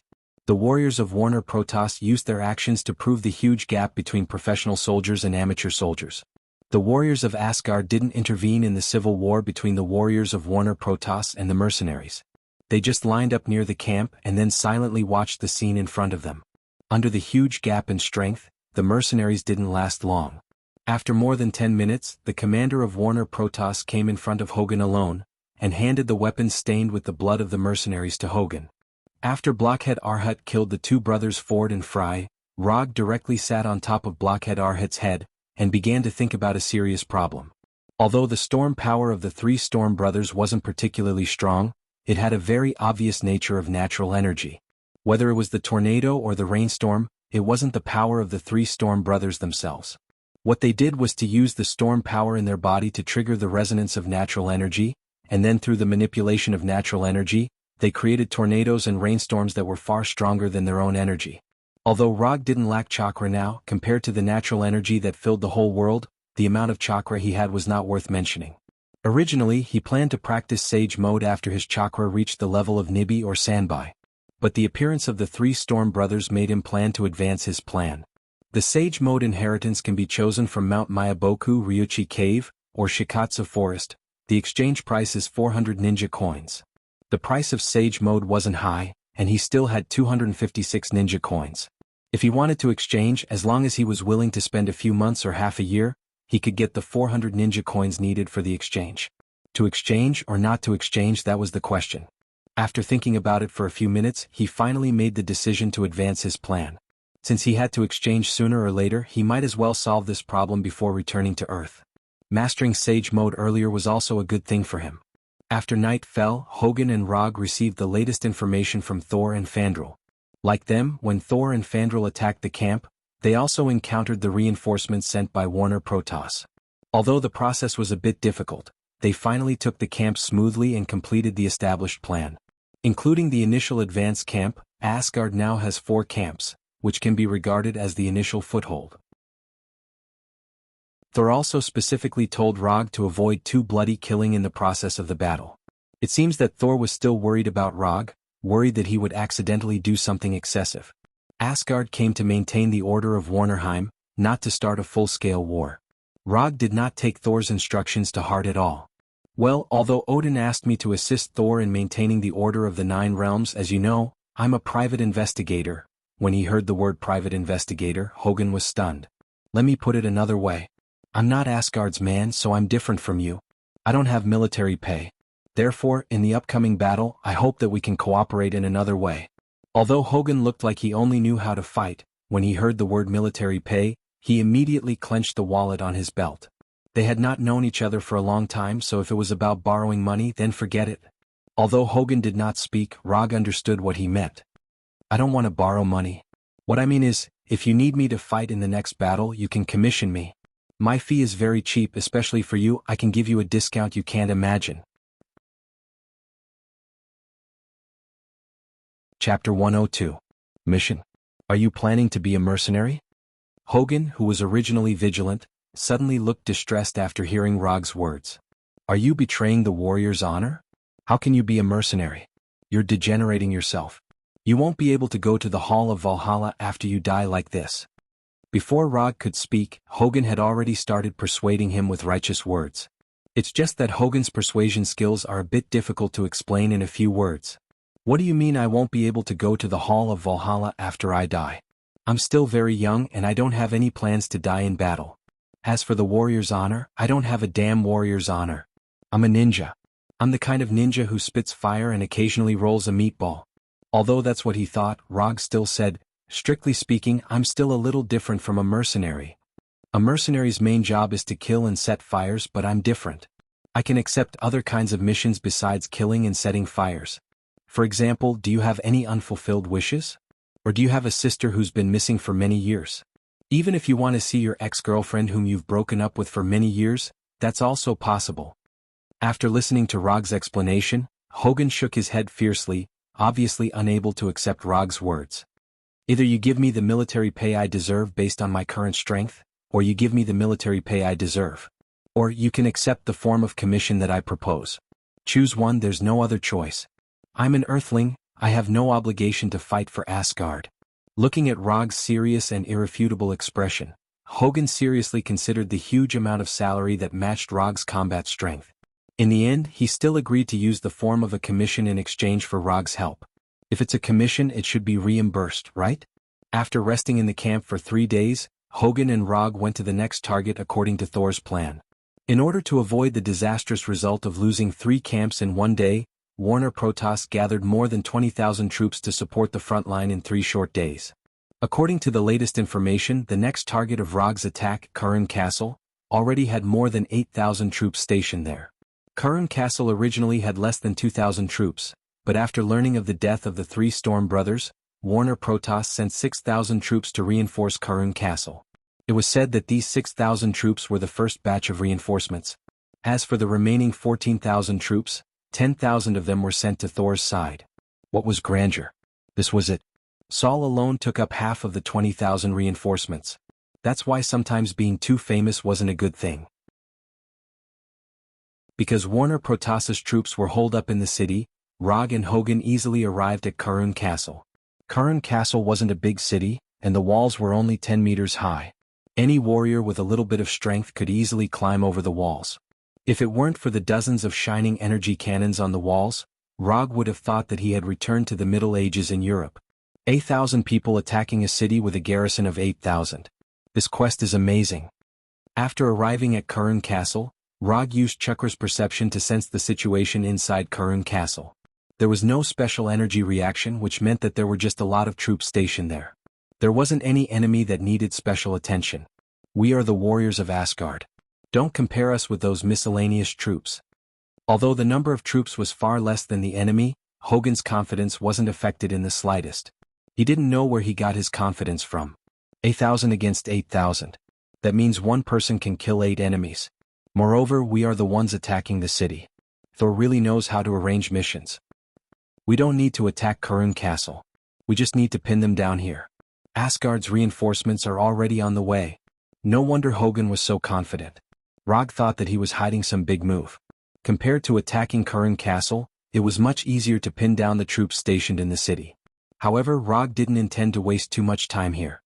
Do you still remember the mission I told you before? There is a good opportunity right now. Do you want to give it a try? Rog tempted Hogun like a devil from hell. What opportunity? As expected, Hogun took the bait. It's very simple. You just need to entrust me to help you take down Kurran Castle. As for the reward, you can use URU metal instead. A city without high-level combatants, even if there were more people, at most it would take a little more time. You want to attack Kurran Castle alone? Hogun looked at Rog in disbelief. He knew that Rog's combat strength was very strong, and he had mastered a lot of strange abilities. However, there were 8,000 troops stationed in Kurran Castle. Even if there were 8,000 pigs, it wasn't something that one person could handle. Not to mention that these people could fight back, run away, and attack in groups. Yes, as long as you give a reasonable reward, I can help you take down Kurran Castle. Even though he had seen Rog fight several times, Hogun still couldn't believe that Rog could take down Kurran Castle alone. Write down the content of the mission and the reward. Anyway, if I can't complete the mission, you won't lose anything. As long as I pay some URU metal, I can get Karun Castle. This deal is profitable no matter how you look at it. While Hogan was still hesitating, Rog directly took out the mission scroll from the summon scroll, and then handed it to Hogan. Maybe he was moved by Rog, or maybe he wanted to make Rog give up, but Hogan finally wrote down the mission on the scroll. When he wrote down the reward, he hesitated for a few minutes, and then wrote down a number that he wasn't very confident in. URU metal, 5 kilograms. Hogan just signed his name, and the relevant mission information appeared in the system's mission page. Mission content: capture Karun Castle. Mission status: incomplete. Mission reward: 80 ninja coins. Rog thought that this would be a very simple and easy mission, but after seeing the mission reward given by the system, he felt that he seemed to have overlooked something. If it was just a simple mission, the system would never give a reward of 80 ninja coins. This made Rog smell a trace of danger. Show me the latest information about Karun Castle. For the sake of safety, he decided to carefully study the current situation of Karun Castle. Even if he was very strong, he still needed to be cautious. This was a valuable experience that Rog learned from a certain hero. Chapter 103. Map of the city, garrison forces, weapons and equipment. Although Rog didn't know where Hogan got all this information, but the information was so detailed that it was easy to make people think that there was a mole in the enemy's garrison, which helped him a lot. After carefully skimming through it a few times, Rog handed the several pages of information back to Hogan. But from the current information, he still didn't understand why the system gave him 80 ninja coins as a commission reward. But since he couldn't figure it out, he didn't want to think about it for the time being. You can go and prepare the URU metal now. I hope that when I come back, I can see those little guys with charming luster. After saying that, Rog walked out of the tent and went directly to the Karun Castle's gate. Kusanagi sword, thunder fan, plus Madara's armor, Rog felt that his current preparations were enough. The garrison of Karun Castle discovered the arrival of Rog and the others early in the morning, but they didn't have the slightest intention to take the initiative to attack. Going out to meet the enemy is cool, but people will die. Especially after knowing the news of the death of the 3 Storm brothers, the commander of Karun Castle completely cut off the idea of taking the initiative to attack. The commander of Karun Castle was very satisfied with the feeling of security now that he had the absolute advantage in terms of military strength and the protection of the city walls. However, after seeing Rog coming towards the gate, he suddenly felt a sense of danger in his heart. He didn't know why he had such intuition, but he decisively ordered the energy cannons on the city walls to aim at Rog. Being aimed at by more than a dozen shimmering cannons is not a very pleasant thing, because you don't know if these guys who are controlling the energy cannons will suddenly tremble. When he came to a place about 300 meters away from the gate, Rog stopped, held the handle of the thunder fan with his right hand, and took it from his back. Mission execute. After muttering in his heart, Rog used the body flicker technique and disappeared from everyone's sight. He rushed directly to the city gate like lightning. With the body flicker technique, he only needed 2 to 3 seconds to cover the distance of 300 meters. While the garrisons on the city wall were still searching for him, he had already crossed the city wall and arrived in front of the garrisons with the thunderclap fan in hand. Ever since Rog obtained the thunderclap round fan, he had always used it as a defensive equipment. But after fighting with the 3 Storm brothers, he felt that he could slightly change the purpose of the thunderous fan. The troops stationed in Karun Castle had no idea how he had appeared. The only thing they could see now was the thunder fan that was flashing with blue lightning. Boom. Boom.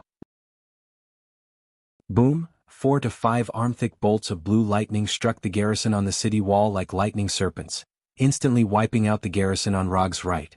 Rog didn't use any ninjutsu, he just injected the thunder attribute chakra into the thunderclap round fan and then released it. Although this way of using it was simple and crude, it was very effective. With the sound of these lightning bolts, the siege of Karun Castle officially began.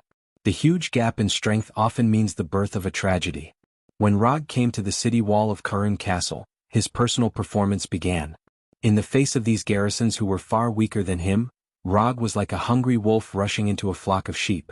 Although the garrisons of Karun Castle tried to stop Rog, they soon found that it was completely impossible. No matter how many of them went up, Rog could always break through their encirclement in the first time and then give them several lightning bolts. What made them even more desperate was that with the passage of time, Rog's speed seemed to be getting faster and faster. They were now completely unable to see Rog's figure. All they could see now was one lightning bolt after another, and an unreasonably large fan. It wasn't until today that the garrisons of Karun Castle learned that the fan can also kill people.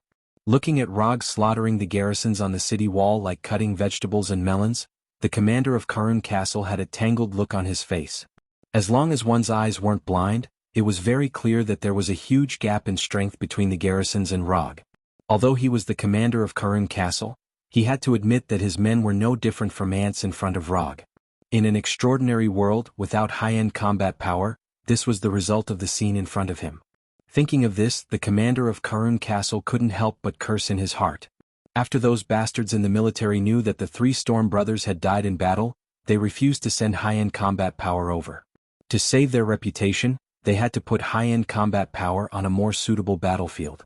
After struggling for a few minutes, the commander of Karun Castle finally made a decision. Go to the dark dungeon and bring Owl here. Tell him that as long as he can defeat one person, we will return his sister to him. Sir, this is not good. Owl is. Do as I say, I will take responsibility if there is a problem. More than 10 minutes later, Rog, who was on a killing spree on the city wall, saw the so-called Owl. He didn't know if it was because his killing just now was too brutal, or because Owl's reputation was too great, but when Owl appeared on the city wall, the garrisons quickly retreated as if they had seen the devil, and the entire city wall became empty in an instant. The moment Owl appeared, Rog used chakra to perceive his situation, and then he got a result that surprised him. There was no energy reaction in his body, and his vitality was at a normal level. Other than being over 2 meters tall and having muscles that were comparable to a bodybuilding champion, the shirtless Owl didn't look special at all. This guy, there's nothing special about him? Just when Rog identified Owl as an ordinary person, an amazing scene happened. Owl, who was dozens of meters away from him, flashed in front of him, and his right fist directly hit the armor on his chest, sending him flying. Boom. Rog, who was sent flying, directly crashed through the wall of the tower. His speed, it was the first time Rog encountered this kind of thing. Until now, he still didn't figure out what had just happened. If he wasn't wearing armor, Owl's punch was enough to cause him a lot of injuries. However, at this moment, the strange Owl appeared in front of him again. Rog, who had already suffered a loss once, naturally wouldn't sit still. When Owl's right fist was about to hit him again, dozens of blue electric currents visible to the naked eye appeared on his body. Lightning release, 1,000 birds. Boom. Rog was once again sent flying by Owl, but this time Owl who attacked him also flew out upside down. Although he looked a little disheveled, Rog did not suffer any particularly serious injuries. Thank you Vibranium, thank you URU Metal, thank you 1,000 birds.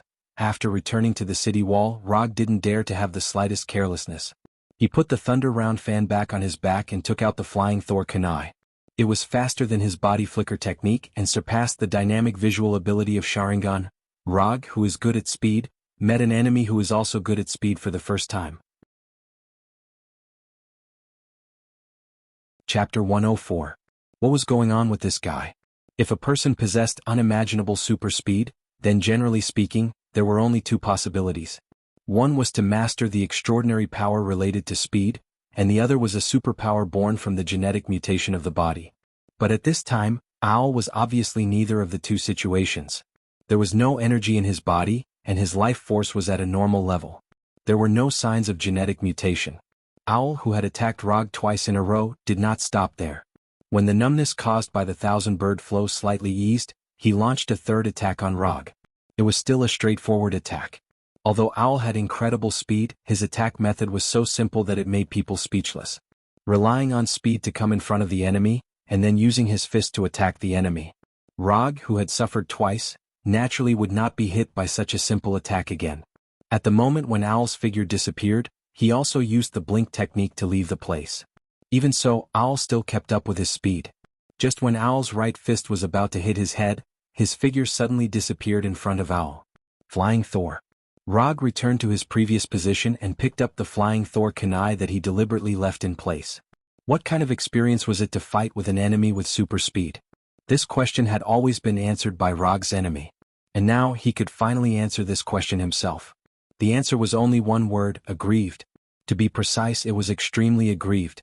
Unable to see the enemy's trace, unable to dodge the enemy's attack, unable to keep up with the enemy's movements. No matter what the situation was, it was enough to make people feel extremely aggrieved. What was more troublesome was that behind this aggrieved feeling, death followed closely. The blink technique was definitely out of the question. Owl's speed had obviously exceeded the blink technique's speed. This also meant that Rog only had one last choice left. The Flying Thor technique. Rog did not expect that there would be a day when he would use the Flying Thor to compete with someone in speed, and it was with a strange man who had super speed for some unknown reason. Were they trying to determine who was the fastest man? Rog didn't have a problem with the word fastest, nor did he have a problem with the word man. It was just that he had an instinctive repulsion when he put the fastest time with a man. Just when Rog was still thinking about it, Owl recovered from his doubts and no longer cared about how Rog disappeared just now. In this regard, Owl was very similar to Rog. Since he couldn't figure it out, he wouldn't think about it anymore. Before Owl launched an attack, Rog took the initiative to throw the Flying Thor kunai in his hand to Owl. After throwing out the Flying Thor kunai, he didn't care whether the kunai hit Owl or not. Instead, he used the body flicker technique to leave the place and then took out another Flying Thor kunai. Although the speed of the Flying Thor kunai is very fast, it is obviously not impossible to hit Owl. Owl just tilted his body slightly and avoided the Flying Thor kunai flying towards his head. But just when he had just avoided the first Flying Thor kunai, the second Flying Thor kunai also came in front of him. Then the third, the fourth, the fifth. It wasn't until after throwing out 8 Flying Thor kunai that Rog stopped this seemingly meaningless attack. Because each time the Flying Thor kunai was thrown from a different angle, these Flying Thor kunai that Owl dodged were inserted in different positions on the city wall.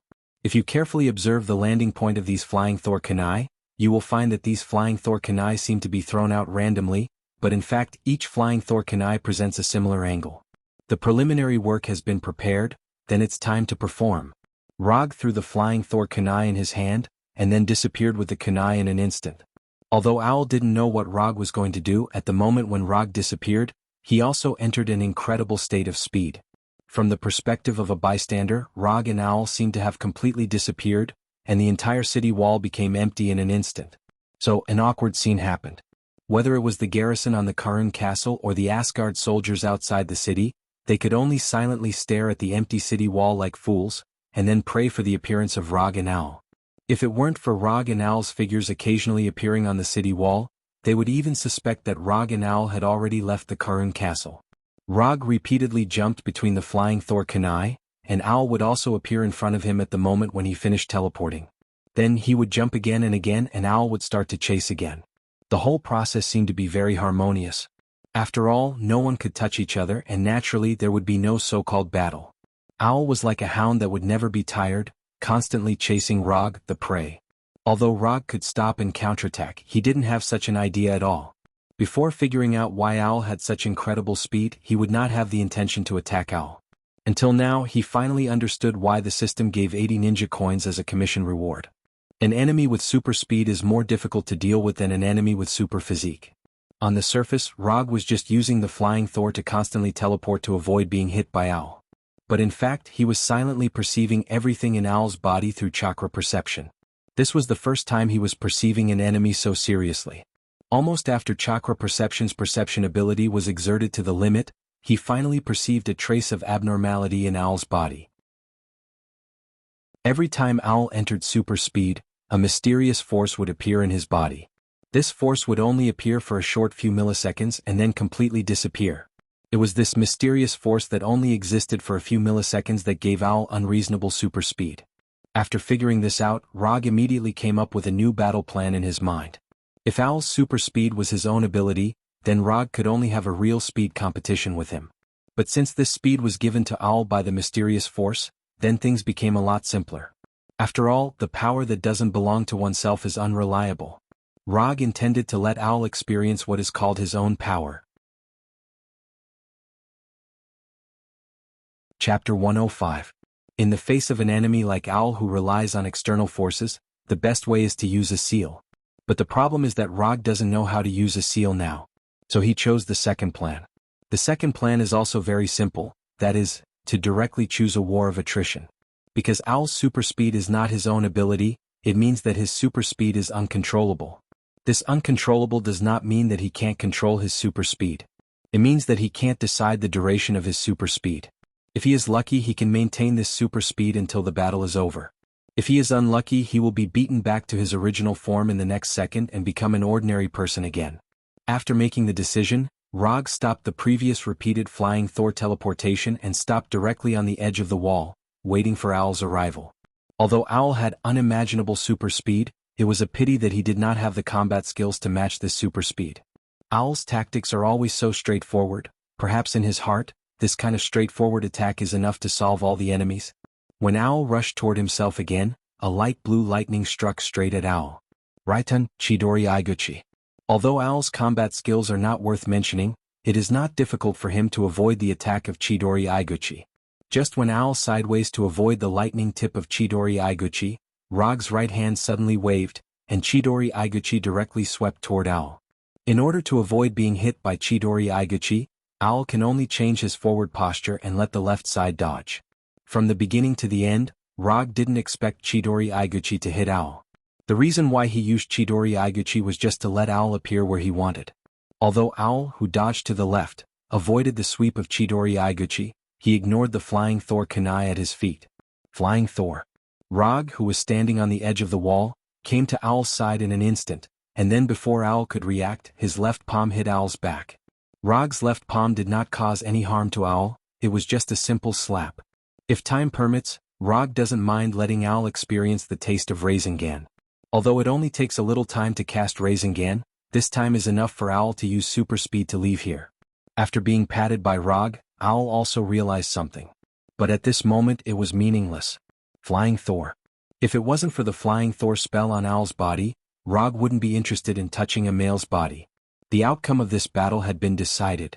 Relying on the super speed granted by the mysterious power in its body, Owl continued to jump for more than 10 minutes. In the end, when the mysterious force did not continue to appear, Rog used the Flying Thor kunai in his hand to cut across Owl's neck, completely ending his life. Without Owl's restraint, Rog once again began his one-man siege. At the moment when Owl's body fell to the ground, in the mind of the commander of Karun Castle, the picture of the fall of Karun Castle involuntarily emerged. Although there were still 7,000 or 8,000 troops stationed in Karun Castle, and a large number of specially prepared defensive equipment, but this did not change the fate of Karun Castle. After killing Owl, Rog did not continue to attack the ordinary soldiers, but began a purposeful beheading operation. With the help of the Flying Thor, all the defenses of Karun Castle were useless to him. No matter how many guards there were around these commanders, the last thing they saw was the Kusanagi sword with lightning wrapped around it. One commander after another was killed, and the command system of Karun Castle quickly collapsed. It didn't take long for the garrison of Karun Castle to be in a mess. They didn't know what to do now, whether to continue to hold their posts, or to pursue Rog who was alive and kicking in the city, or to choose to retreat directly. Death and chaos quickly shrouded the entire Karun Castle. When most of the commanders of Karun Castle were killed by Rog, the remaining commanders finally made a decision. Give up Karun Castle, preserve the strength and prepare for a future counterattack. Half an hour later, the west gate of Karun Castle was opened, and the garrison of Karun Castle began to retreat. Looking at the mighty 5,000 or 6,000 people, Hogan seriously thought for a moment, and finally made the decision to pursue. Although it was impossible to wipe out the enemy, but it was not a problem to add some trouble to the enemy. Most of the garrison of Karun Castle chose to retreat, and those who stayed in Karun Castle also chose to surrender. Although Rog did not attack these ordinary soldiers, but his previous battle had left a very deep impression on these soldiers. So after the main force retreated, they decisively put down their weapons and expressed their willingness to surrender. Anyway, it was not the first time they surrendered, and losing to Asgard was not a disgrace. In terms of treatment of prisoners of war, Asgard's reputation had always been very good, and this also unknowingly dispelled some of the worries of the garrison of Karun Castle. Until now, these soldiers still thought that Rog was from Asgard. Because in their minds, only a powerful country like Asgard could produce a strong person like Rog. A few hours later, Hogan led the Asgard soldiers to officially take over Karun Castle.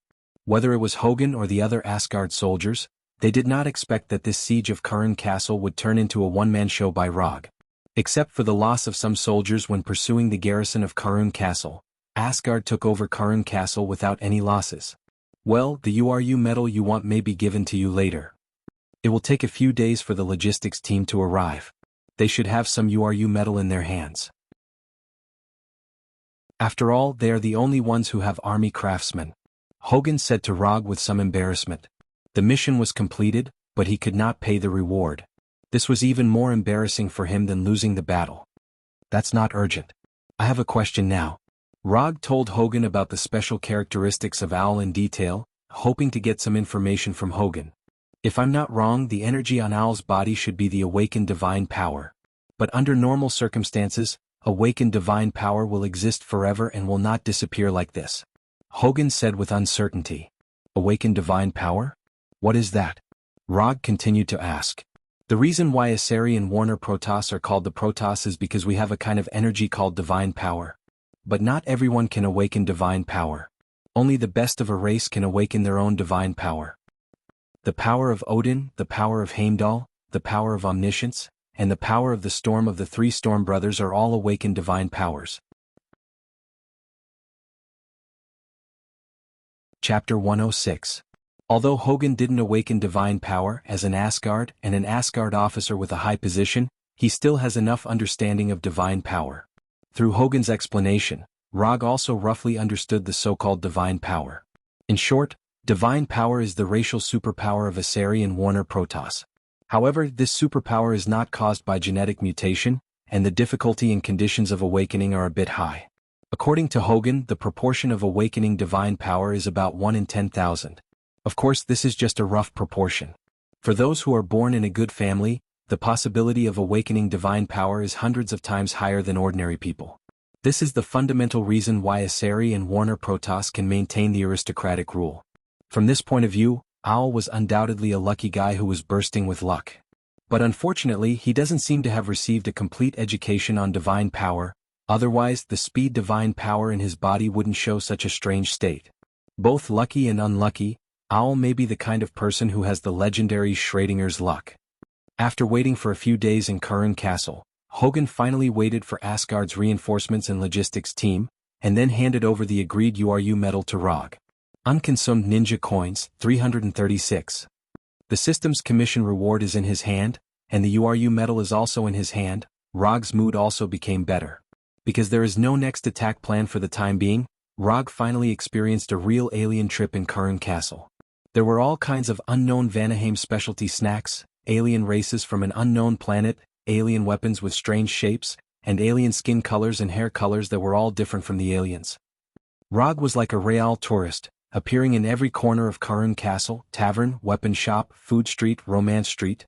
Although Kurran Castle has just experienced war, it has no impact on the lives of the residents in the city. Everything in the city is developing according to this established trajectory. Without investigation, there is no right to speak. After a few days of tourist life, Rog found that he still prefers Earthlings, or alien races that don't look much different from Earthlings such as Warner Protoss.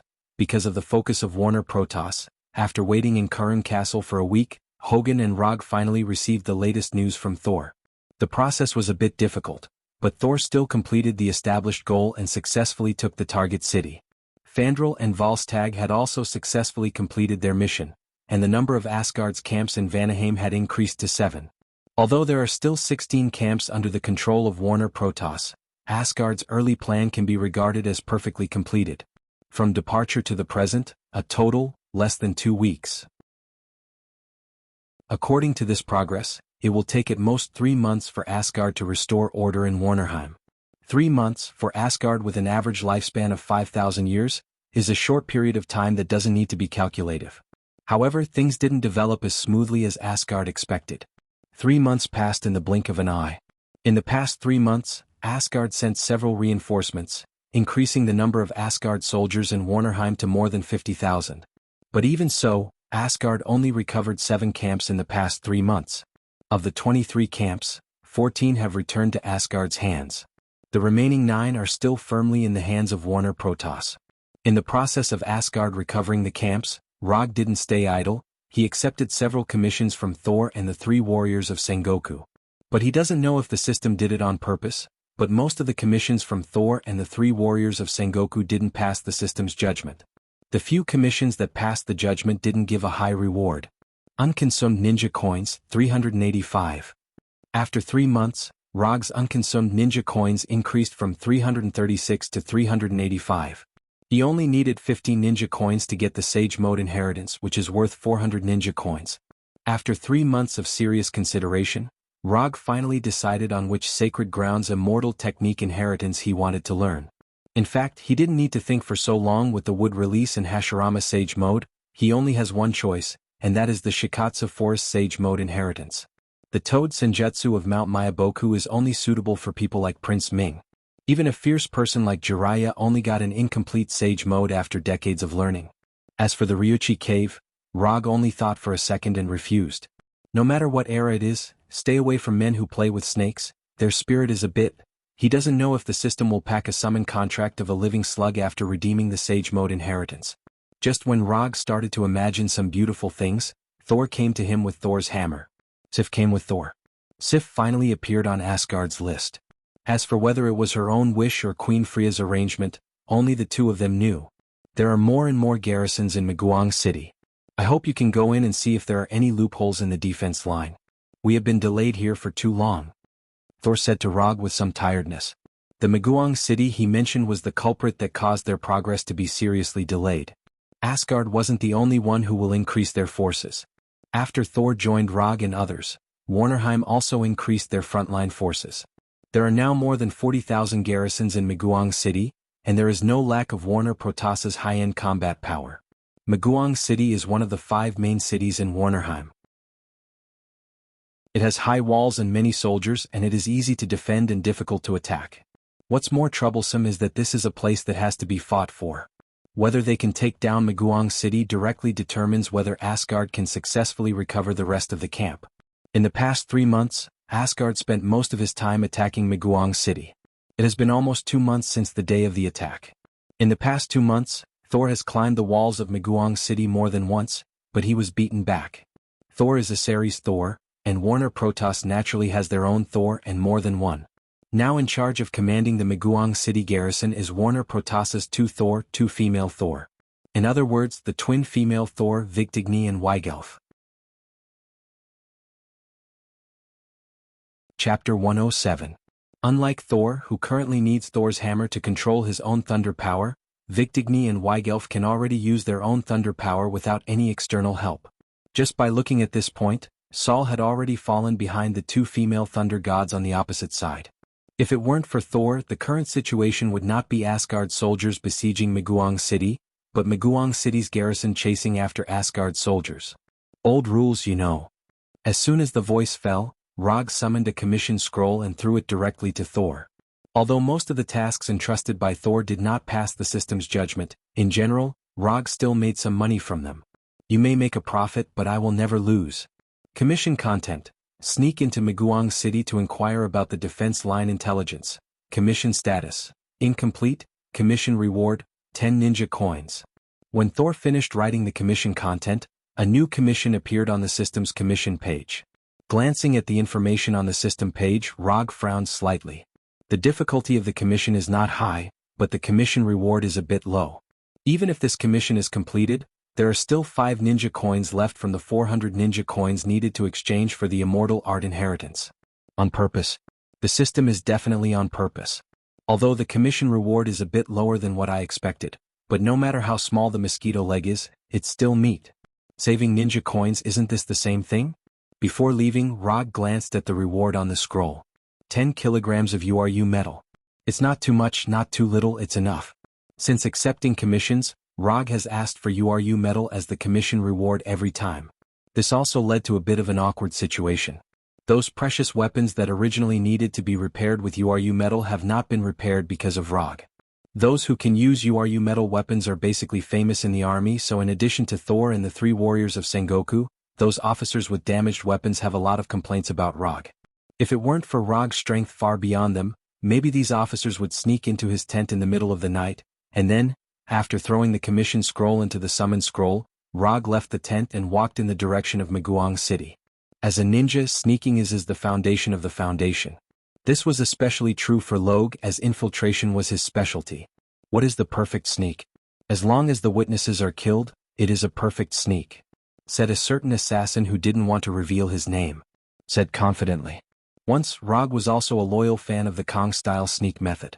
But after coming to Warnerheim, his sneak method has changed slightly. In the end, he is still a ninja, so after mastering the transformation jutsu, he returned to the normal way of sneaking. More than 10 minutes later, a Warner Protoss soldier came out of the forest outside Maguang City, then took advantage of the night to climb over the wall of Maguang City and entered Maguang City. In the City Lord Hall of Maguang City, the two sisters Victigny and Weigelf were carefully looking at the topographic map outside the city, and from time to time, they asked other generals next to them. At this time, Weigelf, as the younger sister, suddenly frowned. "Sister, something may happen tonight." After hearing Weigelf's words, the City Lord Hall instantly quieted down. Although Weigelf's strength is weaker than her sister Victigny, she has a strong sixth sense that is completely unreasonable. Raise the level of alert, change the temporary password of the entire army, double the number of patrols. Without any hesitation, Victigny immediately issued the latest order. Anything that can make Weigelf have an intuition is not a trivial matter. This has been unquestionably confirmed in the past 1,000 years. The next second after Victigny issued the order, more than a dozen generals quickly left the City Lord Hall and began to implement the latest order. "Can you predict who it is? Is it Thor or Rog?" Victigny asked. "I don't know, but I think the possibility of it being Rog is higher," Weigelf said with some uncertainty. After hearing Rog's name, Victigny's face became extremely cold, like an iceberg that has not melted for thousands of years. If you want to pick the person in the opposite Asgard army that she wants to kill the most, then Victigny will always have only one answer, and that is Rog. Even Asgard's commander, Thor, has to be ranked behind Rog. The reason why Victigny hates Rog so much is purely Thor's fault. A month ago, Thor gave him a commission to go to Maguang City's database to get a copy of Maguang City's construction log. It was a very simple commission, and it didn't require fighting and killing as long as he got the information. Originally, this commission was indeed very simple. But Thor and Rog did not expect that someone would fall asleep in the database. And this person was not someone else, but the highest commander of Maguang City. As a commander, it was normal for him to learn about the defense of the city in the database. Because he was too tired, it was also normal for him to fall asleep in the database. The only abnormal thing was that the book that Victigny pressed under her hand happened to be the Maguang City's construction log that Rog wanted to steal. The next thing was very simple. Rog and Victigny fought in the database, and the final result was that Rog smoothly took away the city's construction log. It's just that when he picked up the city's construction log, he was a little disgusted. The construction log that was covered with saliva on the cover was something that anyone would dislike. Moreover, before the Flying Thunder God left the database, he said a very normal sentence, but it completely ignited Victigny's anger. "You're already such a big man and you're even the commander of an army, but you still sleep and drool like a child." Sigh. Originally, this sentence was nothing, but coincidentally, when Rog said this sentence, the defenders near the database just arrived at the scene. As for what happened later, Rog wasn't too clear. The only thing he could be sure of was that from the next day onwards, as long as he appeared on the battlefield, Victigny would chase him crazily with the two-handed greatsword that was not much smaller than his round fan. Rog, who was walking in Maguang City, suddenly sneezed and then glanced around vigilantly. "It can't be that bad, right? I just came in." Although Rog didn't fight much with the two sisters, Victigny, he knew very well how terrifying the intuition of the sister Weigelf was. Weigelf was the only person he had met who could see through his shadow clone and transformation technique. Chapter 108. To be precise, she didn't see through it, but she used her incredible sixth sense to directly distinguish between the original body and the avatar. As for the transformation technique, it was the same. Even if he turned into the most inconspicuous guard, Weigelf would still be able to recognize him. This was a bit unreasonable, and what was even more troublesome was that Rog had no way to deal with it. After entering Maguang City, Rog was like a real patrol soldier, constantly moving forward in the city. In order to make himself look less lonely, he also deliberately summoned 9 shadow avatars and let them disguise themselves as patrol soldiers. As a result, a standard patrol team was born.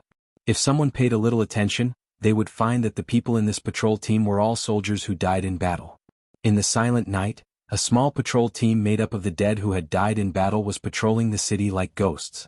With the addition of some sparse drizzle and a bleak breeze, it was a typical opening to a horror story. Although there were many garrisons in Maguang City, they were not very familiar with each other. So even if there was a completely unfamiliar patrol team passing by in front of them, they did not have any doubts. The military discipline is quite strict, and the line of defense is also very reasonable. From the looks of the soldiers, their food and sleep are not bad, and their mental state is also very normal. Generally speaking, this is a good army with good combat effectiveness. After pretending to patrol for more than an hour, Rog came to a conclusion that he already knew.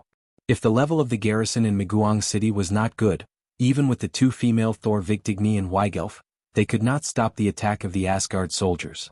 Could it be that he could only go back like this tonight? Although no matter whether the loopholes in the line of defense were found or not, it would not affect the final judgment of the commission. But coming here in the middle of the night and then leaving without doing anything was not in line with Rog's character. Just as he was considering whether to do something temporarily to let the garrison of Maguang City have a full night, a real patrol team came towards them. Password. Rog wanted to bring his doppelganger team over, but the leader of the opposing team asked for the password. Rog didn't answer, he just silently opened his Sharingan. Sharingan, Genjutsu. After seeing Rog's blood-red eyes, the patrol captain was instantly hypnotized. Just as the patrol captain was about to lead the team away, a young soldier in the middle of the team suddenly shouted, "Captain, they didn't answer the password." As the saying goes, if you don't seek death you won't die. Rog had originally planned to let this team go and stir up trouble elsewhere.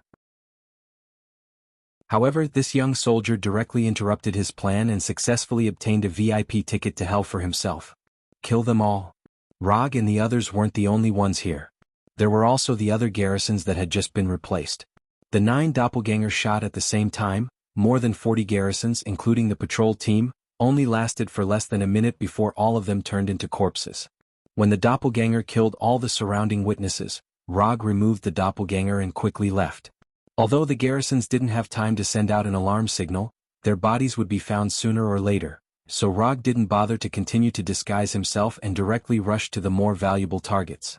If you want to quickly destroy the morale of an army, there are 2 ways. One is to carry out a decapitation operation and directly destroy the command system of the army. This is Rog's preferred method, but here the difficulty of the decapitation operation is a bit high, so he directly abandoned this plan. As for the second method, it is to destroy the logistical support system of the army, that is, burn the military food. This kind of thing Rog just did it once half a month ago and he can be regarded as a skilled technician. Under the cover of the night, Rog moved forward quickly like a ghost. Although he still didn't know where the rations were hidden, it wasn't a difficult task for him to find them. Intimidation, threats, torture, hypnosis. After several efficient inquiries, Rog successfully learned the location of Maguang City's military food storage from a few unlucky guys. Because of his attack half a month ago, Maguang City no longer concentrated all the military food in one place, but stored it in 5 different warehouses. They have become cautious. The amount of military food stored in the 5 warehouses varied. Rog directly excluded the warehouse with the most military food and planned to go to the warehouse with the second most military food.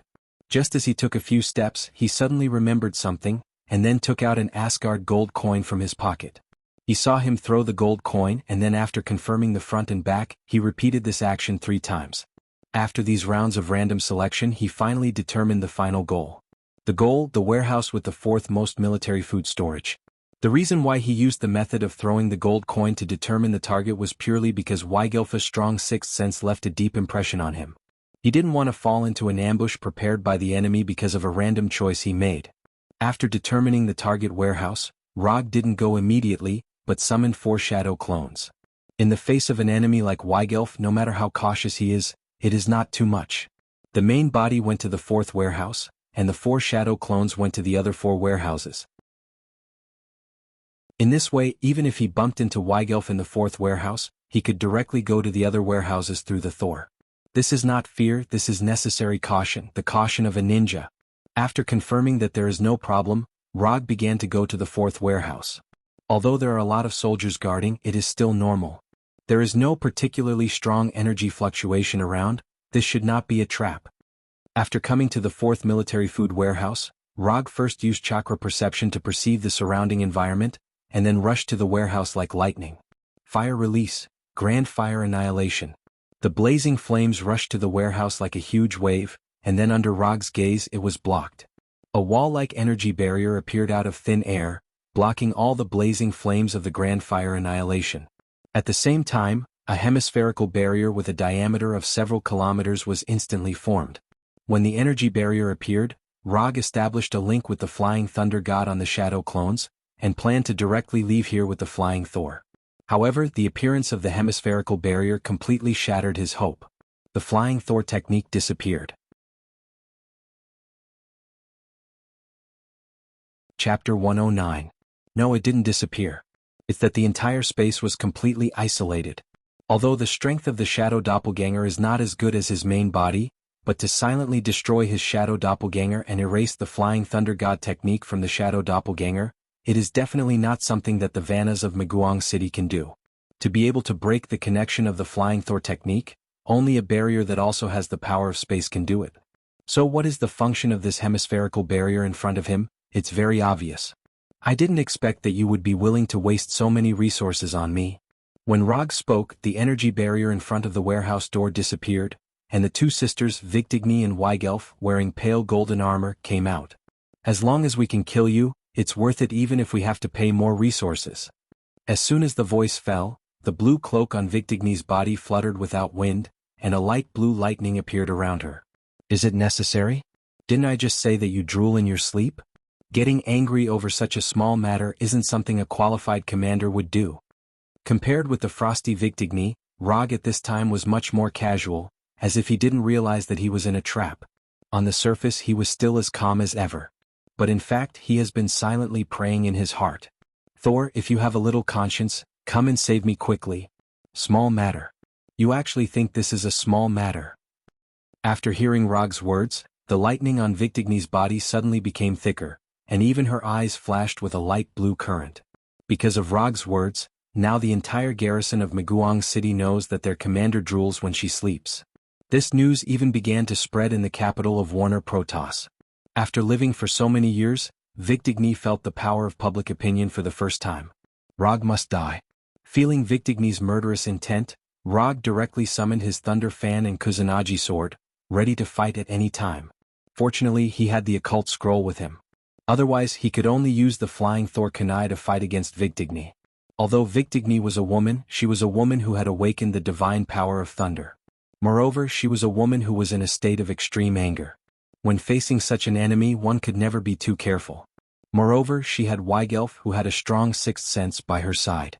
The battle between the two female Thor from Warner Protoss and the upright ninja from Earth was about to start. Victigny didn't give Rog too much time to prepare. At the moment when Rog summoned his Kusanagi sword and Thunder Fan, she had already raised the two-handed greatsword in her hand and attacked Rog like lightning. It was just a simple straight charge, but Victigny broke out with all her strength. Her whole person was like a real lightning that came in front of Rog, and then a thunderous strike. Boom. The two-handed greatsword wrapped in lightning and Thunder Fan fiercely collided with each other, and a strong explosion like a small nuclear bomb broke out. Victigny and Rog were blown away by the explosion at the same time.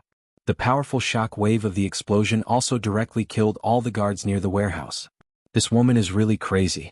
Even if most of the energy was absorbed by the Thunder Fan, Victigny's sword still made Rog's right hand slightly numb. If he didn't have Sage Body and use Strange Body technique at the first moment, Victigny's sword was enough to send him flying. Shadow Clone Technique. Before Rog landed on the ground, he quickly used Shadow Clone Technique. His whole person seemed to be infinitely multiplying, and instantly created 30 shadow clones. Of course, these shadow clones were not used to attack Victigny. In front of Victigny, who controlled lightning, these shadow clones were no different from balloons. As long as she released lightning once, she could take away most of the shadow clones. When these shadow clones appeared, they didn't hesitate and used body flicker technique at the first moment. Like a flock of frightened birds, they quickly disappeared from the warehouse. This hemispherical spatial barrier was like an independent space. It isolated Rog from the outside world's Thor technique.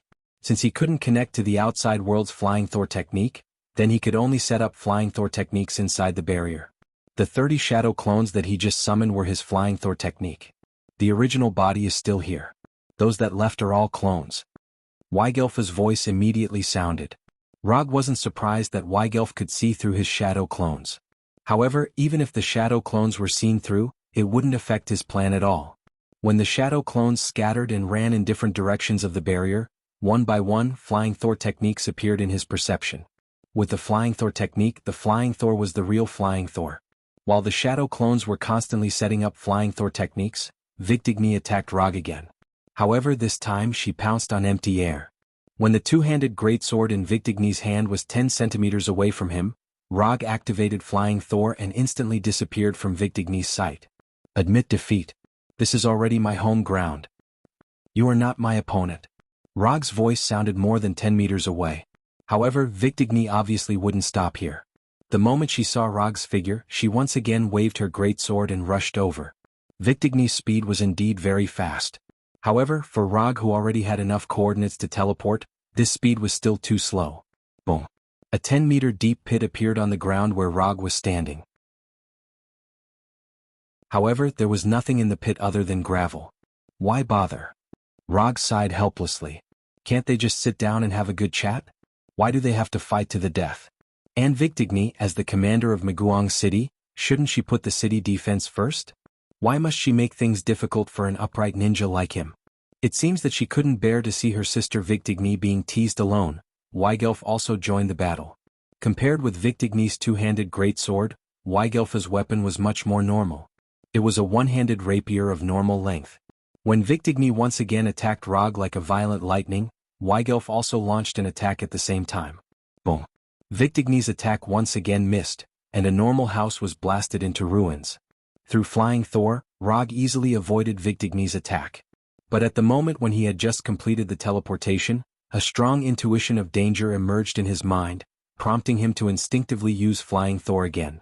Before teleporting away, he saw a rapier shining with electric light appear in front of him. Chapter 110. Referee, I want to report someone here is cheating. Rog's teleportation coordinates at this time were randomly selected by him, but Weigelf seemed to have known that he would be teleported here and came here in advance. If his speed was slower, then the thin sword with electric light would have skewered his head like a stick of sugar-coated haws. Does your sixth sense have to be so strong? Do you want me to live? Although he avoided Weigelf's attack at the last moment, Rog couldn't help but break out in a cold sweat. This little girl was much more ruthless than her sister. Victigny had a fiery personality and was easily impulsive. This could be easily seen from the weapon she chose and the behavior she showed. Weigelf was just the opposite of Victigny. She was the kind of person who didn't talk much, but once she made a move she was ruthless. Moreover, her speed was faster than Victigny. Compared with Rog, Weigelf was more like a professional assassin. In order to avoid such a situation, Rog did not continue to stay near the warehouse, but teleported to a roof hundreds of meters away. Until this time, Thor, who was outside Maguang City, finally found that something was wrong. He waved Thor's hammer and flew into the air. He saw a space barrier with a diameter of several kilometers suddenly covering an area of Maguang City, exuding a moonlight-like light. This kind of large-scale barrier consumed a lot of energy every second. Even if Maguang City had sufficient energy supply, this was an extremely extravagant and wasteful behavior. Thor silently looked at the space barrier, and a thought involuntarily emerged in his mind. Did Rog really just go to inquire about the defensive line of Maguang City tonight? Could it be that he, although he didn't know what Rog had done as the commander of an army, Thor knew what he had to do now? The warriors of Asgard quickly mobilized, and a siege battle that was not part of the plan began. When Thor led the Asgard warriors to attack Maguang City, Rog was also thinking about the next tactic. Now there were only two paths in front of him. The first method was to use the Flying Thor to constantly change his position until the spatial barrier ran out of energy. This method was also the most stable one at the moment. Other than being a little cowardly, there were no other shortcomings. The second option was to defeat the Victigny sisters, or use brute force to forcefully destroy the spatial barrier. If it was a one-on-one fight, whether it was Victigny or Weigelf, he had the confidence to win. But if it was 1 against 2, he didn't have much confidence. After all, neither of them were ordinary women. Even Thor, who was also good at discharging electricity, could not gain the upper hand when facing the two of them, let alone him, an earthling with a weaker body. As for relying on brute force to destroy the spatial barrier, this kind of thing was just a dream. If he had such strength, he wouldn't have been forced to dodge everywhere like he was now. Do you want to be a coward for a lifetime, or do you want to be a hero, even if it's only for a few minutes? He didn't know why, but this sentence suddenly appeared in his mind. This sudden sentence caused him, who was originally flashing away, to be slightly stunned. He was actually distracted in the battle. In the next second, Weigelfa's 2-finger-wide thin sword came in front of him. Clang. The tip of the sword flashing with electricity failed to stab Rog in the end, but it was blocked by the thunderous round fan. Seeing that her attack did not hit the target, Wiggle quickly retreated. Just at the moment when Weigelf had just made space, Victigny's two-handed giant sword followed and slashed at Rog. Boom. The raging electric current was like an out-of-control dragon, attacking everything around it. The violent energy did not differentiate between friend and foe, attacking everything around it. Victigny took advantage of the situation and retreated, avoiding the violent energy storm. In the middle of the energy storm, Rog, who was holding the round fan, was motionless like a wooden man. If it wasn't for the strong chakra light shining on his body, Victigny would even suspect that Rog had directly lost consciousness, so he stayed in the energy storm stupidly. At this time, Rog was very awake. It could even be said that he was very awake. Although there was the protection of chakra, the electric current in the energy storm still gave him an incomparable stimulation. The reason why he didn't Flying Thunder God was that he wanted to personally feel the thunder power released by Victigny, and compare it with his newly developed ninjutsu. Without the subsequent energy input, the energy storm, which used thunder power as the main energy source, completely dissipated in the air after more than 10 seconds. When the energy storm dissipated, Rog put the round fan behind his back, and directly condensed a Rasengan in his right hand. It was just an ordinary Rasengan. There was no change in nature, and the size was also the normal size of a palm. However, in the next second, Rog began to inject the thunder attribute chakra into the Rasengan. In the past, Crown Prince Kemui created the strongest ninjutsu of the wind release ninjutsu by injecting the wind attribute chakra, Futon, Rasen Shuriken. After fighting with the three Storm Brothers, Rog also began to develop his own unique Rasengan. Compared to Crown Prince Kemui, Rog was more proficient in thunder and fire release, so his Rasengan certainly couldn't be based on the wind attribute chakra. The Rasengan, which was originally the size of a palm, instantly expanded to the size of a basketball. At the same time, a light blue lightning appeared on the surface of the Rasengan, and it madly flowed irregularly, and showed a phenomenon of electric current discharge. Raiton, Spiral Railgun. Strictly speaking, this ninjutsu was in an incomplete state, because Rog didn't do any actual combat testing of this ninjutsu. However, it was obviously not the time to care about these small details. The moment the spiral railgun was formed, Weigelfa's sixth sense sent out a strong warning signal. Danger. Retreat quickly. Without any hesitation, Weigelf came to Victigny's side like lightning, and directly pulled Victigny's right hand and quickly retreated. Looking at Victigny's and Victigny's figures retreating quickly, Rog slowly raised his right hand, and silently aimed the spiral railgun at the two sisters. The reason why he named this ninjutsu spiral railgun was, on one hand, because this ninjutsu had a super long attack range and super fast attack speed, just like a real railgun. On the other hand, it was his little faith. The electric sparks dancing on your fingertips are my undying faith in this life.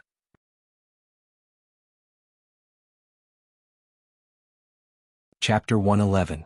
Only the super electromagnetic gun will last forever. Boom. The electromagnetic gun in Rog's hand disappeared in an instant.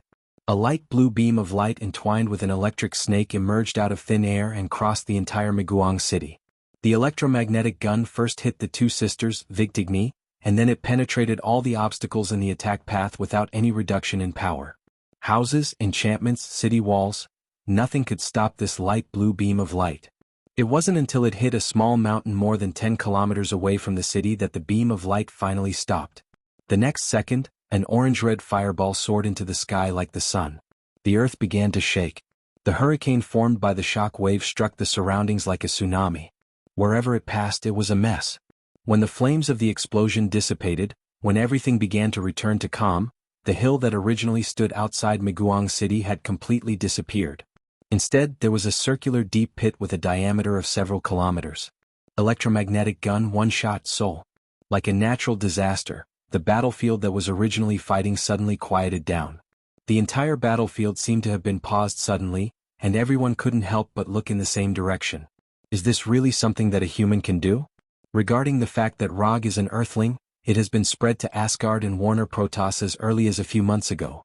A guy who is active on the battlefield like he is on steroids and has super combat power, no matter where he is, he will be the focus of investigation. But after seeing the scene in front of them, they found that they still underestimated Rog.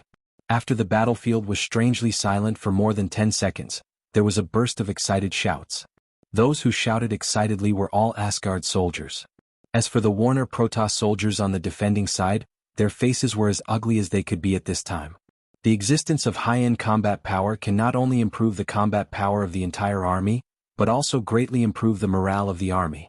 The terrifying power of the electromagnetic gun raised the morale of Asgard to the peak in an instant. The siege of Maguang City also began once again amidst the howls of the Asgard soldiers. Unlike the excited Asgard warriors, Rog wasn't happy at all. The power displayed by the spiral electromagnetic cannon did not disappoint him. In fact, it had far exceeded his expectations. However, the aftereffects of the spiral electromagnetic gun were far beyond his expectations. Other than the numbness in his right arm, he couldn't feel anything. He couldn't even clench his fist. Not only that, the flow of chakra in his right arm was also severely obstructed. It felt like the F1 track had turned into a sidewalk. Don't be fooled by the fact that he was standing motionless like a peerless expert.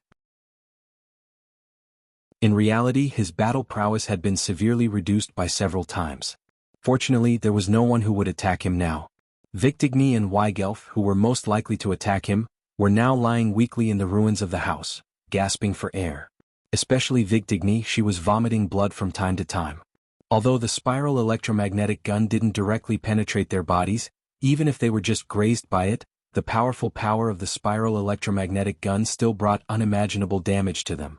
If they hadn't awakened the power of thunder, their bodies would have been completely destroyed by the violent energy of the electromagnetic gun at the moment they were grazed by the spiral electromagnetic gun, and then instantly scorched and dissipated. The only fortunate thing was that Rog had not conducted any actual combat tests on the spiral electromagnetic gun ninjutsu before. So when he first used this ninjutsu, there was a small deviation in his accuracy. This was also one of the important reasons why Victigny could survive. At the moment when Rog had just fired the spiral electromagnetic gun, Weigelf received a death reminder from her intuition. But this reminder was meaningless. At the moment of firing, the spiral electromagnetic gun had already reached its maximum speed, and she had no time to dodge. So she could only watch helplessly as the spiral electromagnetic gun came in front of her, and then, Rog's current state wasn't very good, but Victigny's state was worse than his. After confirming with Chakra's perception, he began to walk towards Victigny. The enemy hero's health was low, and this was the best opportunity to take the last hit. After continuously using the body flicker technique, Rog came in front of Victigny and looked down at them lying on the ground. Now they were no longer as majestic as before. If they weren't wearing armor, they would look like refugees who had been stranded in a foreign land because of the war. There was still a little difference. They were refugees with good figures and outstanding looks. Pulling out the Kusanagi sword from his waist with his left hand, Rog calmly said to the two of them, "In your next life, be an ordinary woman and don't come to the battlefield again." After saying that, Rog raised the Kusanagi sword in his hand and stabbed forward. Just as he stabbed with the Kusanagi sword, a lightning bolt as thick as an arm fell from the sky and directly struck the Kusanagi sword in his hand.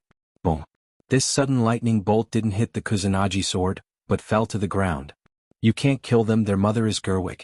Killing them will provoke an all-out war between Asari and Warner Protoss. The one who summoned the lightning to attack Rog was none other than Thor. After flying in front of Rog, he briefly explained the reason. "You're the commander, you have the final say." Since Thor said so, Rog could only put away the Kusanagi sword and ignore Victigny and Sora. Although Victigny and Sora avoided death, they also became Thor's prisoners of war. Maguang City eventually fell into the hands of Thor. After capturing Victigny and Sora, it was only a matter of time before Maguang City fell. Except for some stubborn generals who led the troops to break out, most of the garrison chose to surrender. Asgard successfully took down Maguang City, a city with great strategic value. According to the post-war statistics, Maguang City had more than 40,000 garrison troops. Nearly 5,000 people died in the siege, 30,000 people surrendered, and nearly 8,000 people successfully escaped. Asgard, as the side that attacked the city, also paid the price of more than 6,000 people. Although Asgard's total force in Warnerheim was more than 50,000 people, more than 10,000 of them were garrisoned in 7 camps, so the troops that really followed Thor to fight were less than 40,000 people. The army of less than 40,000 people had to watch over 30,000 prisoners, and at the same time, they had to defend Maguang City and guard against the counterattack of Warner Protoss. Thor was having a headache now, but he wasn't the one with the biggest headache because Rog was having a bigger headache than him. My right hand won't be wasted like this, right?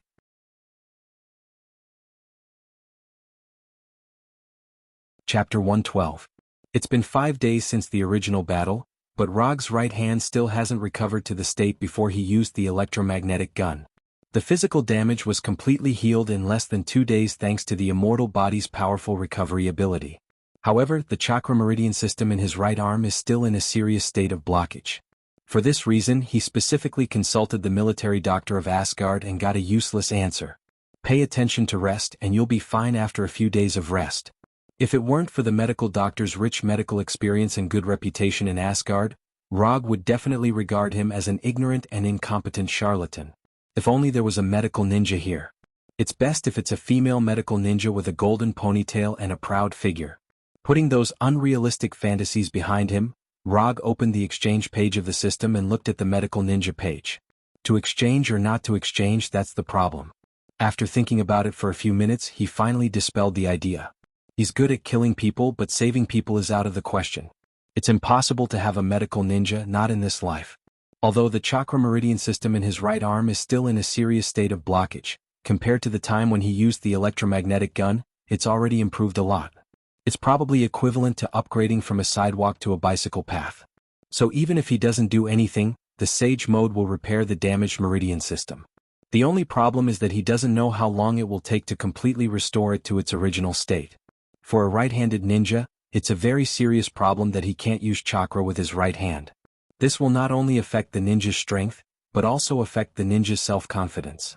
So he intends to solve this problem in his own way as soon as possible. If he guessed correctly, the blockage of the meridian system in his right arm should be related to his imitation of the Thunder God's power. The electromagnetic gun is a brand new ninjutsu that he created based on the Rasengan and added the Thunder God's power to chakra, and then borrowed the railgun, Bajidama, Thunder God, and other things. Most of them were reliable. The only thing that wasn't reliable was the divine power of thunder that he had imitated. Of course, it is also possible that the side effects of ninjutsu are too great, beyond the tolerance of the meridian system, so this situation occurred. However, no matter what the reason was, he could not allow anything to happen to the golden right hand. He doesn't know any medical ninjutsu, and there is no way to quickly improve his sage body, so he intends to use a simple and violent method with high success rate to solve this problem by force. Since chakra couldn't solve the problem, he would use the immortal technique chakra to solve it.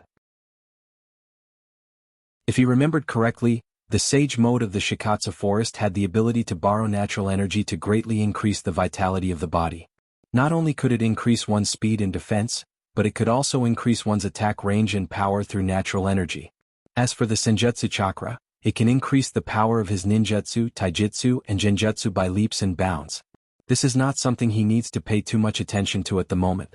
It is said that when the sage body of Hashirama meets the sage mode of the Shikatsu forest, there will be some wonderful changes. As for whether this information is reliable or not, Rog can't be sure. Unspent ninja coins, 395. The sage mode of the Shikatsu forest required 400 ninja coins. As long as he completes one more commission, he will have enough ninja coins. Thor, he can directly exclude him. He shouldn't have any commissions in the near future. The 3 warriors of Sengoku, their URU medal quota for the next few hundred years has already been used up. As poor people, they won't have any commissions for the time being. Sif, although she has enough URU medal quota, she doesn't particularly approve of Rog's commission. It can even be said that she is very against it, so she can also be excluded. As for the rest of the officers and generals who have URU medal quota, forget it, I won't consider them. After thinking about it seriously, Rog found that there are only a few potential clients in Asgard. How about expanding the scope of business, or adding Warner Protoss to the client whitelist? Although he has killed a lot of Warner Protoss people in recent months, strictly speaking he is just a hired thug by Asari. But this can only be thought in his mind. Compared with the commission, Warner Protoss may want to know how to kill him. Using that kind of inhumane, bloody and painful way to kill him. After sighing helplessly, Rog left his room and walked to the other side of the city. After 5 days of reorganization, Asgard has completely controlled this extraordinary city. Although there are still some stubborn people who launched some meaningless attacks from time to time, it didn't affect Asgard's control of Maguang City. After passing through a few streets, Rog came to a manor that was strictly guarded by Asgard soldiers and didn't hesitate to consume energy. Lord Rog. When he came to the gate, the Asgard soldier in charge of guarding the gate immediately saluted Rog. "I'll go in and take a look, you can continue with your mission." After saying that, he passed through the specially set up spirit formation gate and entered the magnificently decorated manor.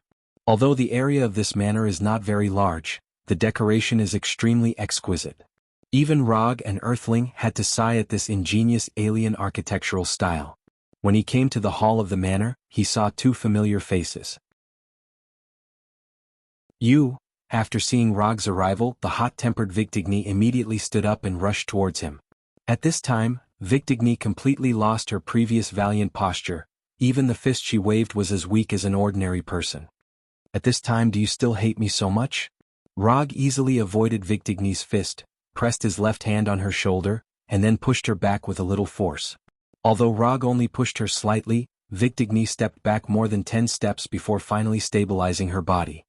"Give up, you can't be my opponent now." After speaking, Rog ignored the angry Victigny and found a seat to sit down and poured himself a cup of tea. "What do you want to do?" Weigelf, who was sitting opposite him, asked. "Nothing, I just want to know if you have any unfulfilled wishes?"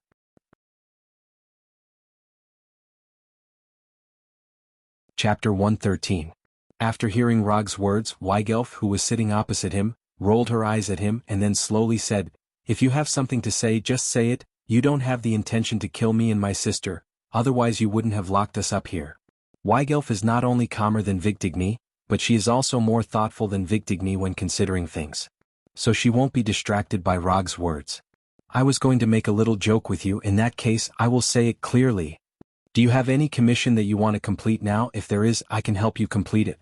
Of course, letting you go or killing Thor and so on are not in the scope of this." Rog said straightforwardly, completely ignoring the fact that he was the one who had captured Victigny and her companion. "What is the price?" Weigelf asked calmly. "This depends on the specific content of your commission. As long as the reward is not excessive, I can accept it." Considering the current situation of Victigny, Rog didn't specifically specify the reward. What he wants now is just ninja coins. As for the reward, it's just icing on the cake. Weigelf looked at Rog seriously, and then continued to say in a calm tone, "No. You can leave now." "Really? That's really a pity." After getting a clear reply from Weigelf, Rog stood up directly and walked straight towards the door. He originally planned to come over and try his luck. If there is a commission, of course, everyone will be happy. If there is no commission, he won't care too much. Just as Rog was about to leave the hall, Victigny suddenly said, "Wait, I have a commission." Rog stopped and turned to look at Victigny. "I want to fight with you. If you win, the wrath of the hurricane is yours."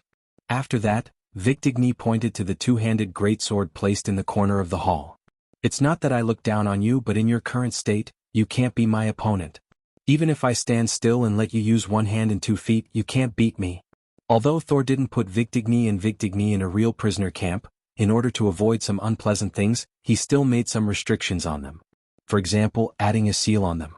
Because of the existence of the seal, Victigny not only lost control of their thunder power, but even their physical fitness was suppressed by the seal to the level of ordinary Warner Protoss soldiers. It was also because of this that Saul was at ease to lock them up in this manner instead of the underground prison that was strictly guarded. Although I don't understand your power attribute, I'm very sure that you must have a way to suppress your own level to the same level as me. Under the same conditions, one-on-one. Whoever loses will hand over their weapon to the winner. Victigny said as she walked towards Rog. When she finished, she was less than a meter in front of Rog. "Being too competitive isn't a good thing, but since you insist, I don't mind fulfilling your little wish." As soon as his voice fell, a commission scroll appeared in Rog's hand. "The commission is for me to fight with you once, and the reward is for your wrath of the hurricane. You think you can win? I've never lost in front of a woman." Although she was not very happy with Rog's current tone and attitude, Victigny still took the commission scroll and wrote the content. When Victigny finished writing the commission, the system also gave the result of the judgment, and a new commission task appeared in the commission page.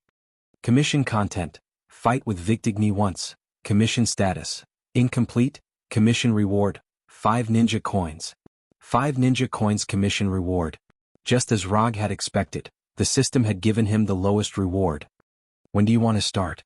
As soon as Rog finished speaking, Victigny's fist came in front of him, showing his answer with practical action. Although Victigny's attack was very sudden, it was limited by her current sealed body. Her punch was not only weak but also not fast. With this speed, Rog could avoid it with his eyes closed. But at this time, not only did he not avoid the punch, but he also took the initiative to stretch out his right hand, letting his right palm take the initiative to appear in front of Victigny's fist. It turned out to be this level of strength. After blocking it with his right palm, or after feeling Victigny's current strength, he took a step back and took the initiative to open the distance. Obviously, Victigny did not think too much about it. When she noticed that Rog had retreated, she immediately rushed forward and launched a series of quick attacks. Rog didn't resist Victigny's fist like before, but kept retreating, and at the same time silently remembered Victigny's current speed, attack speed and reaction speed. After getting enough information, he suddenly accelerated his retreat, and instantly opened a distance of 4 or 5 meters from Victigny. "You cheated?" Victigny said discontentedly. "Let me correct you, I didn't cheat just now, I just wanted to confirm what level you are now. Next it's the official battle." Even if he didn't use chakra, Rog's physical strength was far beyond the sealed Victigny. So in order to make Victigny accept her loss, he still needed to deliberately control his strength and speed to maintain his level as much as possible to be on the same level as Victigny. After saying that, Rog took a starting position that Victigny had never seen before, and said very seriously, "Wing Chun Rog." Although Victigny didn't know what Wing Chun was, looking at Rog's current appearance, she knew that Rog was finally serious. Next, Rog and Victigny staged an informal martial arts competition between Earth's martial arts and Warner Protoss fighting skills in this hall. Spread, arms, prone, small thoughts, bridge seeking, index, wooden dummy technique. Although Rog hadn't officially learned Wing Chun before, after gaining the Sharingan he silently copied this famous fist technique. This was the first time he used Wing Chun in a battle, and from the current situation the effect was pretty good. Although Rog didn't use strength and speed that exceeded Victigny's, he still easily gained the upper hand. Victigny's fighting skills weren't weak and she was experienced enough, but unfortunately she met Rog who had better skills and more experience.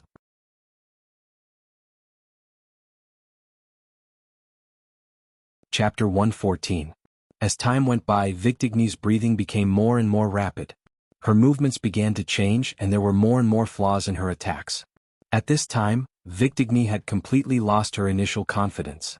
Even if Rog suppressed his own level to the same level as her, she still couldn't cause any injury to Rog. Can't win, really can't win. This discovery made Victigny begin to despair. She originally thought that as long as Rog didn't have those fancy abilities she would be able to defeat Rog. But it turned out that even if Rog didn't use ninjutsu and chakra, she still wasn't Rog's opponent. Disappointment quickly enveloped her entire heart. After persisting for a few minutes, Victigny stopped attacking, then without saying a word, she lowered her head and left the hall. It's finally over. When Victigny stopped attacking, Rog finally breathed a sigh of relief. Although he didn't have any interest in the Hurricane's Fury, but in order to complete the system's commission, he picked up the Hurricane's Fury and then left the hall. Looking at her sister Victigny and Rog leaving the hall without saying a word, Weigelf slightly frowned. After leaving the manor, Rog opened the system's commission page and took a look to confirm the completion of the commission.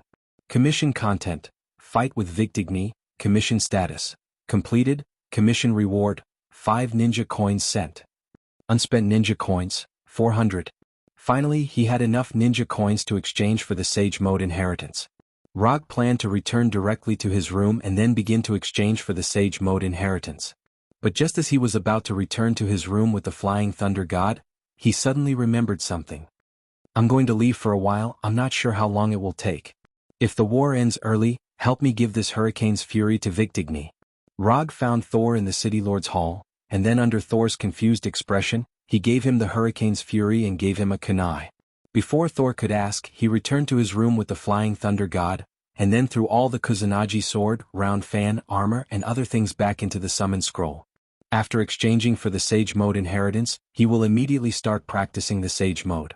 However, Maguang City is not a very good place to practice. After preparing the food and living supplies, he left Maguang City alone. A few hours later, he arrived at a primeval forest where there were few people. This forest was quite a distance away from Maguang City.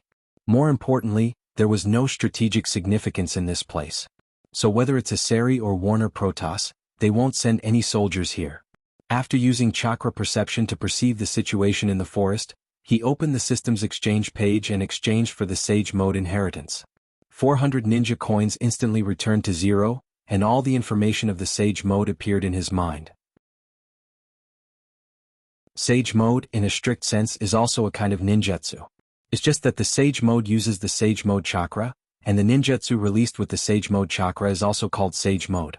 By fusing physical energy and spiritual energy, one can obtain the ordinary chakra. On the basis of physical energy and spiritual energy, plus natural energy, one can form the Sage Mode chakra. The principle is very simple, but the difficult part is that the three types of energy must maintain an absolute balance, that is, according to a strict 1/3 ratio to obtain the Sage Mode chakra. If the natural energy is more than 1/3, it will be swallowed by the natural energy and turned into stone. If it's less than 1/3, it can't fuse chakra, and naturally can't enter the Sage Mode. Rog has known the principle of chakra for a long time. But the key is that he doesn't know how to absorb the natural energy, and he doesn't know how to use it. In the Sage Mode information of the Shikatsu Forest, there is all the information he needs, including a set of training materials and notes. As for which senior these notes are from, there is no note in the information. Under normal circumstances, the Sage Mode can only be practiced in the 3 inheritance grounds, namely Shikatsu Forest, Mount Mayaboku and Ryuchi Cave. The system considerately considered this problem, so it gave him a new ability. Inherent Barrier, Shikatsu Forest. Once activated, it can create the real Shikatsu Forest and replace the surrounding space with the real Shikatsu Forest. Simply put, the real Shikatsu Forest will replace the real world, but only for the duration of the inherent barrier. But compared to the real Shikatsu Forest, this Shikatsu Forest is very different. In the real Shikatsu Forest, there is a living slug that has lived for a long time, and its size is unknown. But in the real Shikatsu Forest, there is no living slug. If he wants to have a living slug in the real Shikatsu Forest, he can exchange it from the system. But the exchange price is a bit expensive. It's just a little cheaper than a tailed beast. After going through the information about Sage Mode in his mind a few times, Rog finally focused on the new ability, Inherent Barrier, Wet Bone Forest. He now has sufficient evidence to prove that the reason why the Sage Mode can be sold for 400 ninja coins is because of the inherent barrier. If there is no inherent barrier, the exchange price will be at least 50% lower or even more. After confirming the activation method of the inherent barrier, Shikatsu Forest, he decisively activated the inherent barrier.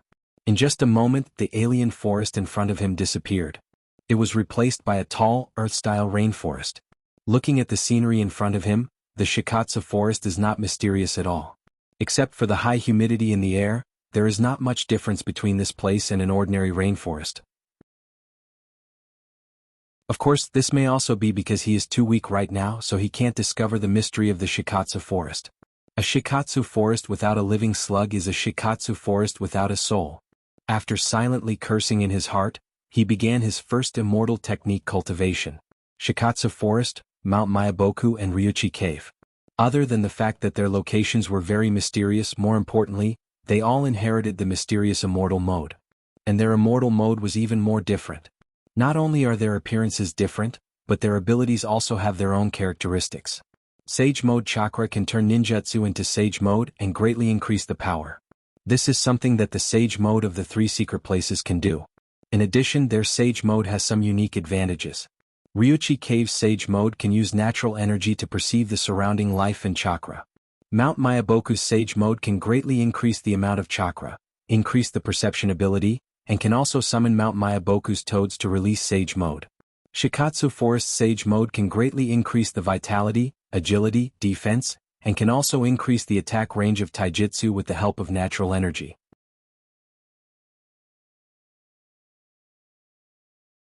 Chapter 115. A strong physique, a huge amount of chakra, and a tenacious will. These were the 3 main points of cultivation in the Shikatsu Forest's immortal mode cultivation notes written by a senior who did not wish to reveal his name. For an ordinary ninja, these 3 prerequisites may be a bit difficult to achieve. But for Rog, these 3 prerequisites are basically non-existent. Hashirama's Sage Mode, Ichibi's chakra, and his tenacious will, Shikatsu Forest Sage Mode seems to be tailor-made for him. Of course, this is just a fantasy in his mind. After adjusting himself to his best condition, he sat cross-legged on the ground according to the requirements of cultivation. Then he began to empty his mind. Relaxing the mind, letting the chakra flow naturally, perceiving the chakra in the body, perceiving the natural energy in the world, perceiving the whole world. Then his hands began to form seals. Zi Cho In Mao Chen Si Wu Wei Shen Yu Su Hai. After rapidly forming 256 seals without stopping, Rog finally felt the legendary natural energy. Vast, pure, and filled the whole world as if everything in the world was born from it. He didn't have time to sigh, this energy forced into his body. Swelling, tearing, swallowing, decomposing, all kinds of heart-wrenching pain instantly enveloped his whole body. At this moment he finally understood why the notes specifically said that the practitioner needs a tenacious will. Although he tried his best to keep himself awake, the pain acting on his body and mind at the same time was like the power of heaven and earth. He couldn't resist. 1 second, 2 seconds, 3 seconds. Just when he thought that his spirit was about to collapse, his consciousness suddenly entered a world that was only white. There was no color, no substance, and no energy. Rog was like a leaf that fell into a river, floating aimlessly in this world. After floating aimlessly for a long time, a green planet completely made of trees appeared in front of him. When he saw this green planet, he suddenly remembered something. Isn't this the planet he saw when he transplanted the sage mode? When this memory appeared in his mind, the pure white world suddenly disappeared. Instead, it was replaced by a vast starry sky. Rog didn't have time to think about it. His whole body rushed to the green planet like a meteor. Just when he was about to hit the green planet in an incomparably tragic way, all the scenes in front of him disappeared, and his consciousness instantly returned to his body. With the return of his consciousness, the first thing he felt was an uncontrollable strong hunger. Under the stimulation of hunger, his body's senses began to quickly return. Vision, touch, smell, hearing, and other senses were instantly restored. Until now, he had time to look at his current situation. His body, his limbs, and his IQ is still online. Except for the low amount of chakra, everything is fine. After repeatedly confirming his body condition, he took the summon, took it, of the food of him. After eating and drinking his fill, he casually laid on the ground and began to recall the inexplicable scene from before. According to the records, when every cultivator perceives natural energy for the first time, they will have an inexplicable experience. The duration of this experience also varies from person to person. Some people can return to normal in a few minutes, some can return to normal in a few hours, and some can never return to normal. As for what the length of time means, there is no accurate answer at present. After all, the number of samples is not enough, and it is difficult to draw any effective conclusions. However, as long as one can feel this wonderful experience, it means that the cultivator has completed the first stage of the sage mode, the cultivation of sensing natural energy. Sensing natural energy, refining the immortal technique chakra, and entering the sage mode. This is the 3-step cultivation of the sage mode. It looks very simple, but in fact, the first stage of sensing natural energy can already eliminate more than 90% of the cultivators. The second stage of refining the immortal technique chakra is much more difficult and dangerous than the first stage. If you can't sense natural energy, you can't cultivate the sage mode. But if there is an accident in the process of refining the immortal technique chakra, then the stone puppets will be waving at you. Time flies. It has been half a year since Rog left Maguang City. In this half a year, he has put almost all of his energy into cultivating the sage mode. For this reason, he deliberately referred to Prince Ming's accelerated cultivation buff. He has to say that the shadow clone jutsu is a very useful ninjutsu. In particular, the experience and memories would return to the original body after the seal was lifted. It was as if it was tailor-made for cultivation cheating. Due to the selfless dedication of these shadow clones, his immortal mode cultivation progressed at an unimaginable speed. With a clap of his hands, the eyeshadow appeared. After spending half a year, he finally mastered this rapid makeup technique and inherited the sage mode from the Shikatsu forest. Although the red eyeshadow can only last for 15 minutes for the current him, it is completely enough. And as he guessed, the sage mode of the Shikatsu forest, the sage body, and the wood release have some unknown mysterious connection. After mastering the sage mode of the Shikatsu forest, he can clearly feel the changes in his physique, physical strength, and recovery ability have been improved qualitatively. The most intuitive feeling is that even if he releases the electromagnetic gun 3 times in a row, his right arm will not have any problem. The further improvement of the sage body also led to a further increase in his chakra capacity. The era of the Ichibi is over, and now it is the era of the Nibi. Compared with the increase of chakra, the changes of the wood release are much more ordinary. It is nothing more than the wood dragon and the wood golem becoming bigger and stronger, and adding a few more would release ninjutsu. It's time to go back. After removing the inherent enchantment, Shikatsu Forest, Rog began to perceive the Flying Thor Kunai's Flying Thor technique. Before leaving Miguang City, he deliberately left a Flying Thor Kunai for Thor, just for this moment. Found you. After perceiving the Flying Thor technique, his figure instantly disappeared from the forest.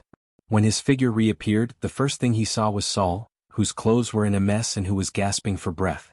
Did I come back at the wrong time?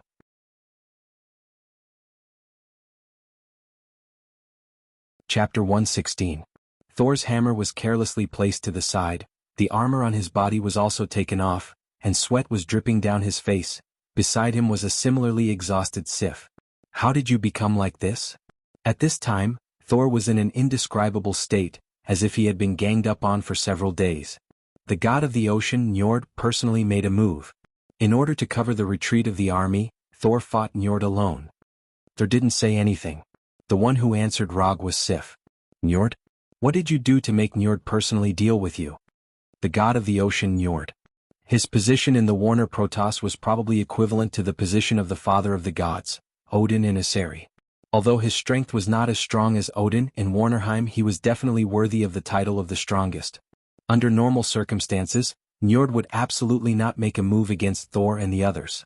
Because once he made a move, it meant that the Warner Protoss broke the final agreement of kings not to participate in the war, and raised the level of the war to the level of an all-out war.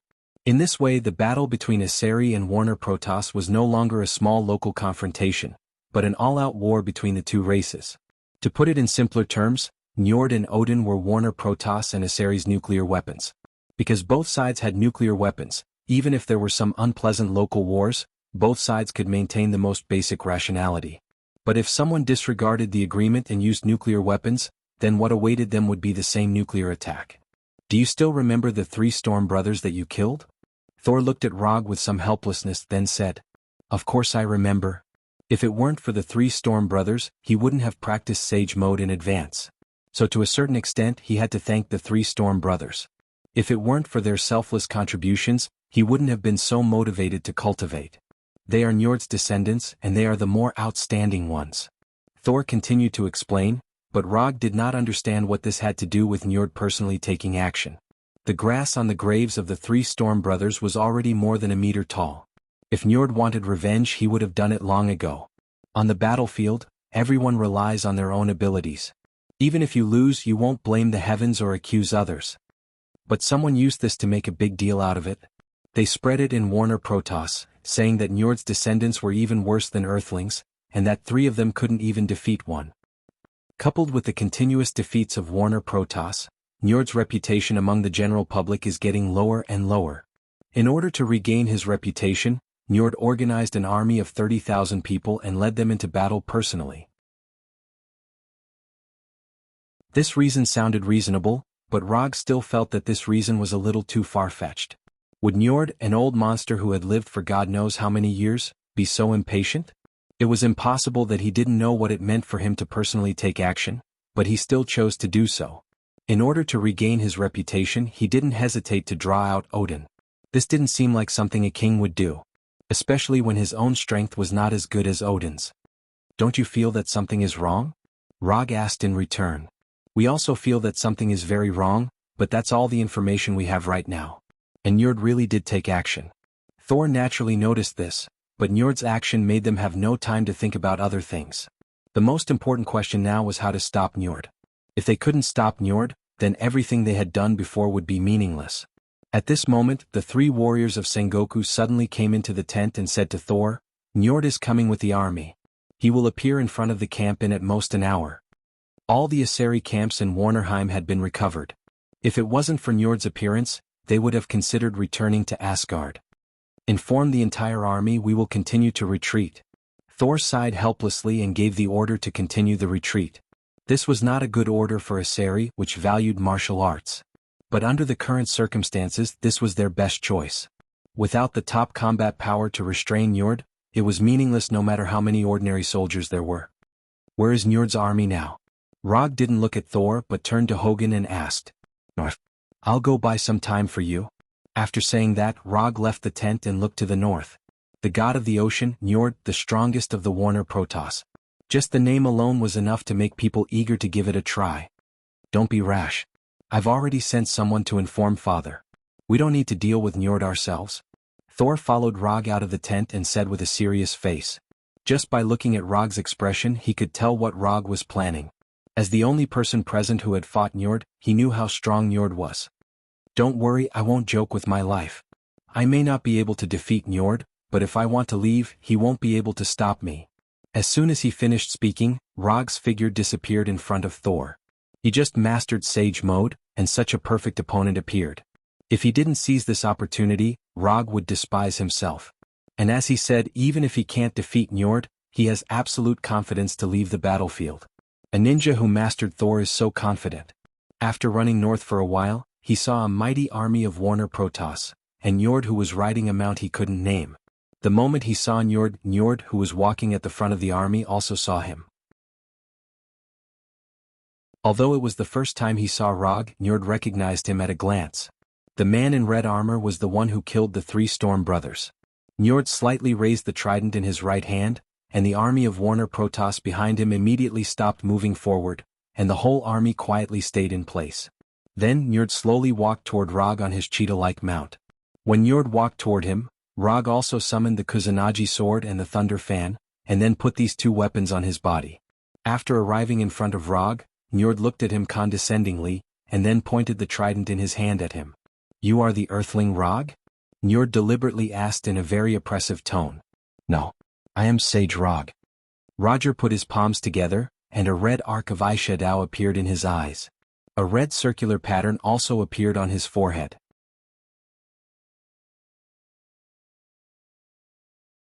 Chapter 117. The moment he put his hands together, the chakra in Rog's body turned into chakra. Unlike Mount Mayaboku's Sage Mode, Shikatsu Forest Sage Mode doesn't need to absorb chakra in a static state, and it doesn't need to transform into chakra in advance. As long as the ability to sense and absorb chakra is strong enough, Shikatsu Forest Sage Mode can be activated instantly. With the red lines and eyeshadow appearing in his eyes, Rog can directly see the chakra around him, and his body can't help but absorb chakra. Although the god of the ocean Nold didn't know what Rog had done, the moment Rog entered Sage Mode, he thrust his trident at Rog like a bolt of lightning. Njord's attack wasn't slow, but Rog's speed was faster. After entering Sage Mode, Rog's strength, speed, and physique have undergone a qualitative change. Especially the vitality of his body, it has increased to a terrifying level. Handprint healing. In Sage Mode, Rog is the same as Hashirama, he can automatically recover when he is injured. In other words, in Sage Mode not only can he fight but he can also take a beating. When the flashing trident was about to reach him, Rog used the body flicker technique and disappeared in an instant. However, he didn't retreat, instead he used the body flicker technique's explosive power to jump high. Sage Mode, Odama Rasengan. The Odama Rasengan with a diameter of 1 meter instantly appeared in his right hand, and then he fiercely attacked Njord on his mount.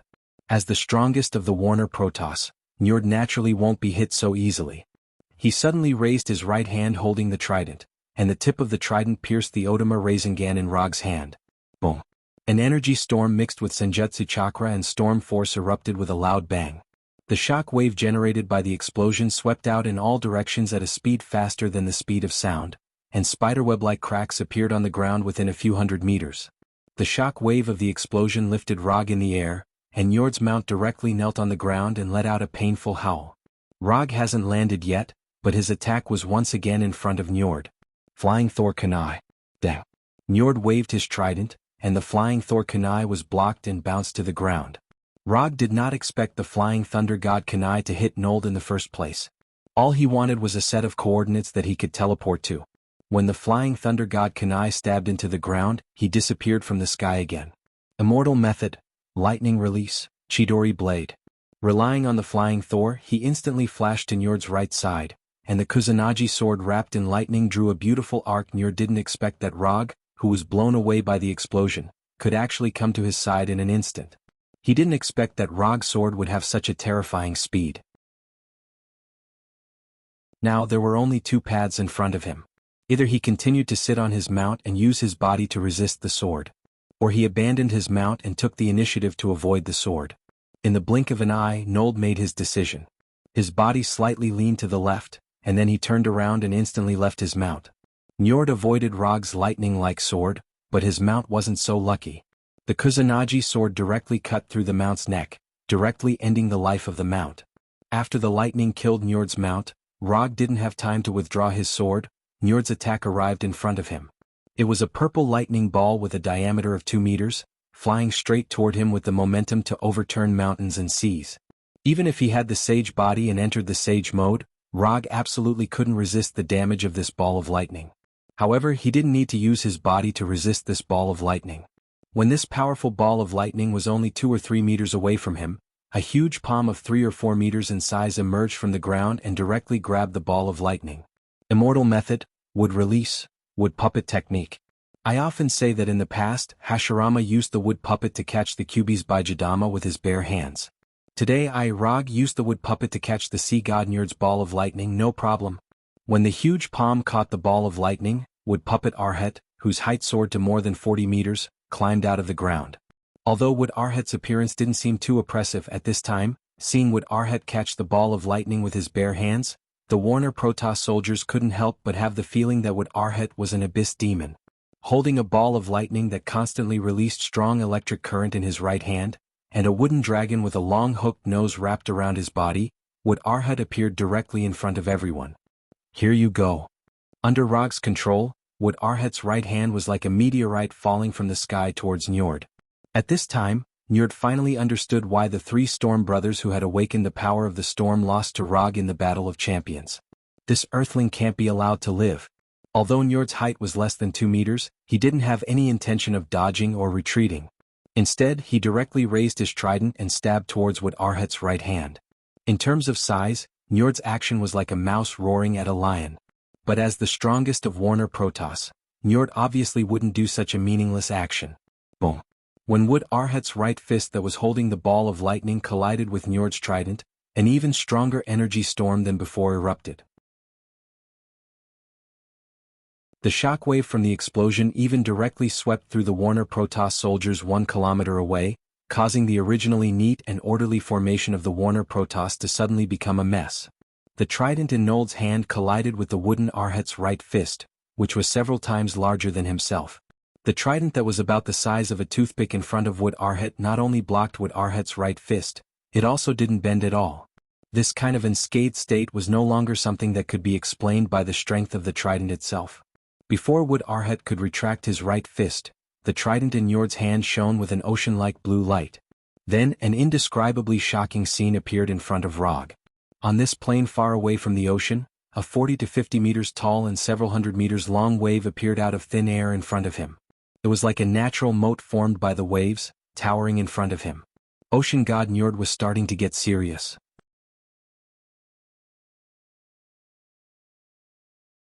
Chapter 118. Is this the power of the god of the ocean? To be able to create waves of this magnitude on a plain without water, no wonder he's the god of the ocean. Looking up at the wave that was taller than Arhet, Rog not only didn't have any fear, but became even more excited. An opponent of this level is worth going all out. Under Rog's control, Arhet opened his arms and roared at the huge wave like a beast. In front of Arhet, the god of the ocean, Njord was like a mouse in front of a lion. And in front of this wave, the wooden Arhet was like a pet dog in front of a wild wolf.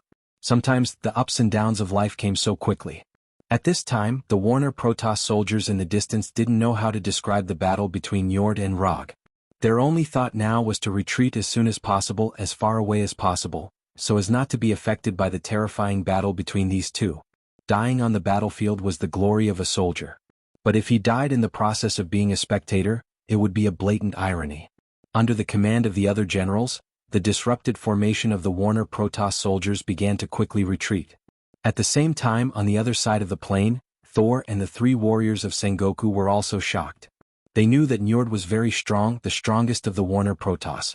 But they didn't expect that Njord could use divine power to directly create a vision of heaven and earth that went against the laws of nature.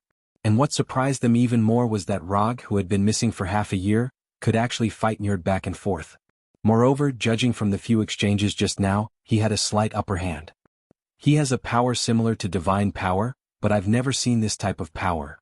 As the only one present who had awakened divine power, Thor was the only one who could detect the natural energy in Rog's body. Divine power? Earthlings can also awaken divine power?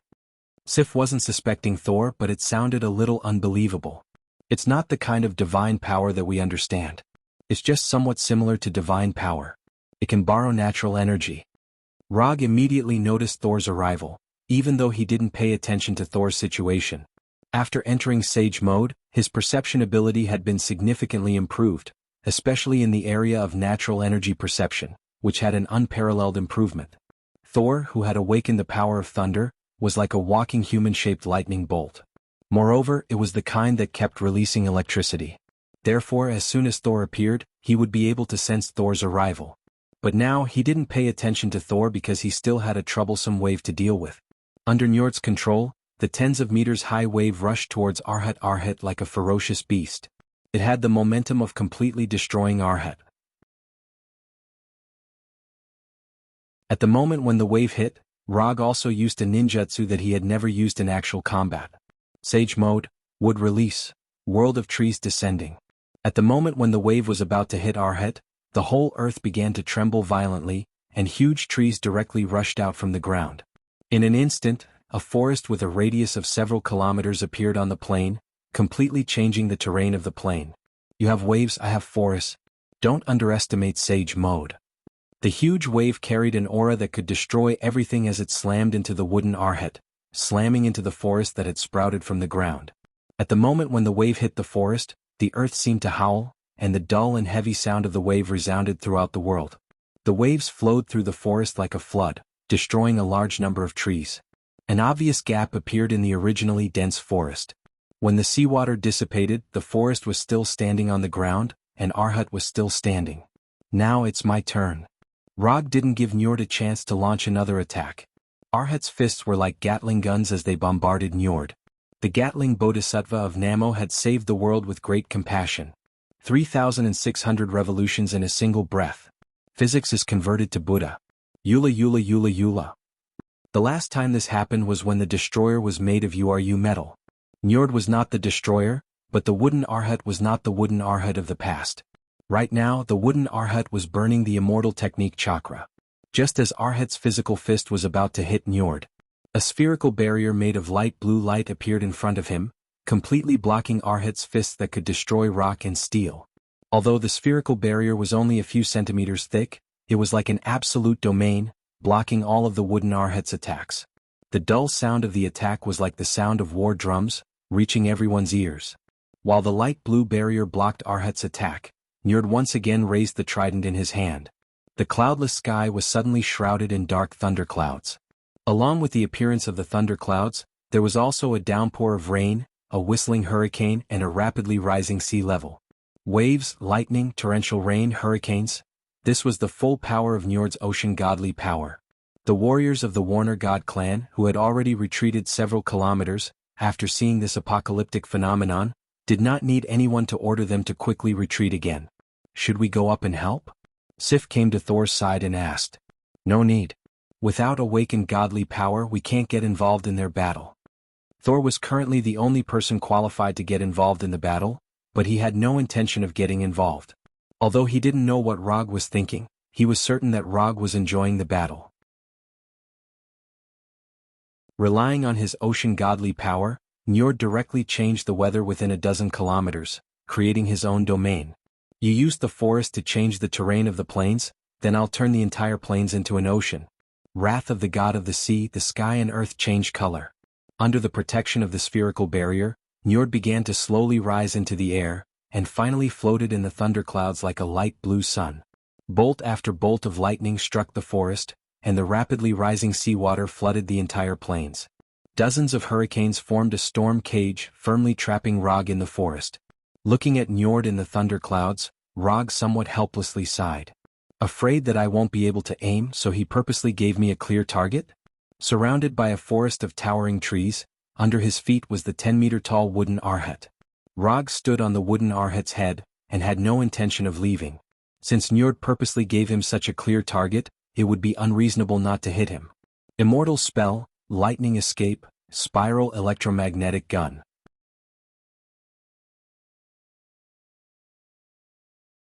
Chapter 119. With a thought, the light blue spiral electromagnetic gun with lightning wrapped around it appeared in Rog's right hand. Looking at the spiral electromagnetic gun in Rog's hand, the god of the ocean Njord snorted in disdain. "You want to use this to defeat me? Aren't you looking down on me too much?" Njord knew exactly what the spiral electromagnetic gun in Rog's hand was, and he also knew that Rog used this move to defeat Vigdigni and her sister. But he still didn't think that the spiral electromagnetic gun could hurt him. He was the god of the ocean, the strongest of the Warner Protoss. The spiral electromagnetic gun could defeat Vigdigni and her sister, but it could never defeat him. This was the confidence of the god of the ocean. Glancing at Njord, who was high above, Rog slowly raised his right hand and aimed the spiral electromagnetic gun at Njord. From the outside, the spiral electromagnetic gun in his hand was no different from the last one. But in fact, the spiral electromagnetic gun this time was more than 10 times stronger than the last one. What was circulating inside the spiral electromagnetic gun was not chakra, but the immortal technique chakra. After aiming the spiral electromagnetic gun at Njord, Rog fired the spiral electromagnetic gun without any hesitation. The best way to deal with those arrogant guys was to give them a hard slap on the spot. In just a moment, the spiral electromagnetic gun wrapped in lightning arrived in front of Njord. Then, it slammed into the absolute barrier built by the god of the ocean. Boom. A strong explosion like the explosion of a neutron star rang out, and a strong and dazzling blue light instantly shrouded the entire sky. Pitch-black thunderclouds, violent lightning, raging tornadoes. The original apocalyptic scene was swept away by the terrifying shockwave generated by the explosion, and instantly returned to its original sunny appearance. One punch of wind and rain, no gods in the four seas. For some reason, this sentence suddenly flashed in Rog's mind. Before he could think about it, the shockwave generated by the explosion roared like a tsunami and slammed into Arhut, the wood in the forest. The trees in the forest were uprooted, and even the amazingly large wood Arhut couldn't help but take a few steps back before he finally stabilized his body. The shockwave disappeared as quickly as it came. When everything returned to normal, the originally lush forest was already a mess. Rog, who was standing on top of Arhut the wood, ignored the situation in the forest and looked directly at Njord in the air. The absolute barrier formed by the god of the ocean still appeared in front of Njord. However, compared to the previous complete sphere, the current divine barrier was like a wall that had been blasted by a Gatling gun. There were holes everywhere, and it gave off a feeling that it would collapse and dissipate at any time. Behind the fragmented barrier was Njord, who was gasping for breath. Now he was no longer as conceited as before, and the armor on his chest had completely caved in. The size of the dent was just a little smaller than the spiral electromagnetic gun. Never in his wildest dreams did Nold expect the helical railgun to be so powerful. At the moment when he was hit by the spiral electromagnetic gun, he felt as if he had been hit by Odin, who was holding Thor's hammer. If it wasn't for the god of the ocean dissipating part of the spiral electromagnetic gun's power, the attack just now would have left him with an unforgettable memory. At this time, the first thing that appeared in Njord's mind was not how Rog could make such a powerful attack, but which bastard had investigated. The attack's power was limited. Although it defeated Vigdigni and Weigelf, it did not cause serious damage and did not have the power to directly kill. Njord really wanted to kill the intelligence officer who came up with this conclusion. Even the god of the ocean's divine power that he had created could not stop the spiral electromagnetic gun. This attack's power could not only seriously injure Vigdigni and Weigelf, but it could also instantly kill them. The last time he suffered an attack of this level was more than 1,000 years ago when he fought with Odin. It was also because of that defeat that Warner Protoss signed a peace agreement with Asari. Thinking of this, Njord seriously looked at Rog, who was on top of Arhut. This guy, could he be Odin's illegitimate son? The power of thunder was Odin's specialty. And the spiral electromagnetic gun just happened to contain the powerful power of thunder. Just as he was randomly guessing the relationship between Rog and Odin, he saw the familiar spiral electromagnetic gun in Rog's hand. Again. After seeing the spiral electromagnetic gun in Rog's hand again, Njord instantly became 120% alert. The god of the ocean's divine power once again appeared in front of him, and at the same time, he clenched the trident in his hand. Although the power of the spiral electromagnetic gun was far beyond his expectations, it was still enough to make him raise his hand and surrender. There was only one person who could make him put down his weapon and choose to surrender, and that was the father of gods, Odin. Rog raised his right hand again and aimed the spiral electromagnetic gun at Njord. After mastering Sage Mode, his sage body had also undergone an obvious evolution. Now he could release the spiral electromagnetic gun 6 times in a row, and there would be no side effects. There was no enemy that could not be taken care of by the immortal spell, lightning evasion, spiral electromagnetic gun. If there was, then he would shoot again. Just as Rog was about to release the spiral electromagnetic gun, a cylindrical rainbow fell from the sky. It was the teleportation of the Bifrost. When the brilliant light of the Bifrost dissipated, Odin, who was riding an 8-legged horse, wearing armor and holding the Gungnir, appeared in front of Rog and Njord. The father of gods, Odin, had made his appearance. After seeing Odin appear, Rog took the initiative to deactivate the spiral electromagnetic gun in his hand, and at the same time, deactivated Sage Mode. Njord, are you going to violate the agreement between us? Odin's tone was very calm, and it felt like he was asking Njord if he had eaten breakfast. However, it was this sentence that made Njord, who was floating in the air, take the initiative to land in front of Odin, and deactivate the divine power barrier in front of him. I have no intention of violating the peace agreement between us, but my descendant. Before Njord could finish his words, he saw Odin's extremely cold eyes, and then he silently swallowed the rest of his words. Looking at Odin, who was silent on the 8-legged horse, Njord did not say anything in the end and silently left. A few minutes later, the army of Warner Protoss began to retreat. Did the difference in treatment have to be so obvious? Something that he could not do even if he fought for his life. Odin did it with just one sentence. This was too much of a blow.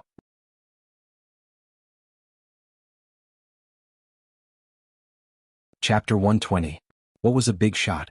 As long as he appeared, no matter how complicated things were, they would become incomparably simple. When Odin personally came to Warnerheim, the chaotic Warnerheim immediately returned to its original order. Warner Protoss returned to its original territory without a word, and the peace agreement signed thousands of years ago came into effect again. Except for the soldiers who died in battle and the people who were displaced due to the war, everything returned to its original state. In less than 2 days, Asgard took care of all the things in Warnerheim, and the troops began to return to Asgard. Before returning to Asgard, Rog went to see Vigdigni again and returned Vigdigni's wrath of hurricane to her. Then he left Warnerheim like a scumbag who didn't recognize anyone after pulling up his pants. After returning to Asgard through the Bifrost, Rog suddenly found that Asgard was obviously different from when he left. In other words, he finally felt the magic of Asgard. The natural energy was so rich that it was unreasonable. Even if he didn't enter Sage Mode, he could clearly feel the excessive natural energy. Living in this environment, even an ordinary Earthling could be strengthened to the point of superhuman. In the next few days, the whole of Asgard celebrated the victory of the troops who went out to battle. As for the soldiers who had contributed to the war effort, they had also received their due rewards. Except for Rog. Is this military merit list serious? Hogan and the others got a reward, but I didn't? Rog looked at the military merit list that had just been released in his hand and asked in confusion. To be precise, you're not the only one who didn't get a reward. Thor's name won't appear on it either. Sif casually explained. He is him and I am me. He's the heir to the throne, and the whole of Asgard will be his in the future. But I'm not. Although he didn't fight for the military merit, Odin's way of doing things was still very disappointing. The reward wasn't important, but it was meaningless if he didn't even show some appreciation. By the way, His Majesty wants you to go see him after the banquet. Tonight? If Rog remembered correctly, Asgard's banquets usually lasted until the wee hours of the morning. Yes, tonight. After receiving Sif's confirmation, Rog suddenly had a bad feeling. Odin was so old it shouldn't be. After the banquet ended, Rog was led by the royal guards to the highest observation platform of the Golden Palace. Apart from Odin, there was no one else on the huge platform. At this moment, Odin was clad in golden armor, and the tip of the Gungnir emitted strands of electricity from time to time. You're here. Odin was the first to speak. Yes, I'm here. Rog replied simply. Are you very curious why your name isn't on the list of military merit? Odin turned to look at Rog and said calmly. I'm not particularly curious. Since you've removed my name from the list of military merit, you must have your own considerations. As the king of Asgard, Odin obviously couldn't write the list of military merit himself. What he needed to do was to review the list of military merits submitted to him and determine the final reward. Rog was very sure that his name was definitely on the list of military merit, because he had taken a look at the list before submitting it. You're a smart young man, so I hope that our conversation will only be between the two of us. Apart from Rog and Odin, no one knew what they were talking about. The next morning, the royal guards handed over the thunderclap round fan and the 9 flying Thor kunai that Odin had personally enchanted to Rog, responding to summons and flying autonomously. This was a magical effect that Rog had specially requested, and Odin had fulfilled his small wish. With these 2 magical effects, the round fan and the flying Thor kunai could fly directly into his hands when he needed them, just like the Thor's hammer. After testing the effects of the round fan and the flying Thor kunai, Rog placed them back into the mediumship scroll with great satisfaction. Order had been restored in Warnerheim, and the Bifrost had been rebuilt. It was time to return to Earth. It had been more than 9 months since he left Earth. Although he spent most of his time in Warnerheim, he was quite satisfied with this trip. He increased the amount of chakra, mastered Sage Mode, and learned new ninjutsu. He also got hundreds of kilograms of URU metal. The round fan and the flying Thor kunai were also enchanted. In conclusion, the past 9 months had been quite meaningful. Okay, don't send me off. If there's a chance, I'll see you on Earth. After saying goodbye to Thor and the 3 warriors of Sengoku, Rog's figure directly disappeared in the brilliant light of the Bifrost. Because there was no specific request for the teleportation location, Heimdall directly set the teleportation location in the original city of Anticapuant. I'm finally back. Glancing at the blue sky, Rog sighed silently, and then began to perceive the flying Thor technique in New York. The next second, his figure completely disappeared. Rog did not directly return to the office, but directly teleported to his secret nest. But when he returned to this long-lost home, his face became a little ugly. After more than 9 months of vacancy, the originally clean house was covered with dust, and the turbid air irritated his nose all the time. Shadow clone technique. With a thought, a total of 30 shadow clones appeared in front of him. It was absolutely impossible to clean by himself, and it was not appropriate to contact a housekeeping company, so he immediately thought of the shadow clone technique. A shadow clone technique that only knows how to fight is definitely not a good shadow clone technique. After handing over the cleaning job to the shadow clone technique, Rog once again used the flying thunder god and teleported directly to the office. However, when he teleported back to his office, he saw a woman with dark brown curly hair who looked to be in her early 20s. Who are you? Rog and the young woman asked at the same time. You first. After hearing Rog's question, the young woman did not answer his question, but trotted out of the office. Within a few seconds, the woman returned to the office and Rog's assistant, Erica, came back with her. Rog, you're back. After seeing Rog, a look of excitement appeared on Erica's face. But she quickly calmed down and then said to Rog, her name is Sky, a hacker in the hacker organization Rising Tide. You're tuning in to the Han Lee's Wuxia Chronicles YouTube channel. We're so grateful for your support, and don't forget to subscribe to join us on this incredible journey through captivating stories. Your generosity through donations truly makes a world of difference, as it's the primary source of revenue that allows me to expand and enhance this channel for you. Thank you from the bottom of my heart for being a part of this adventure.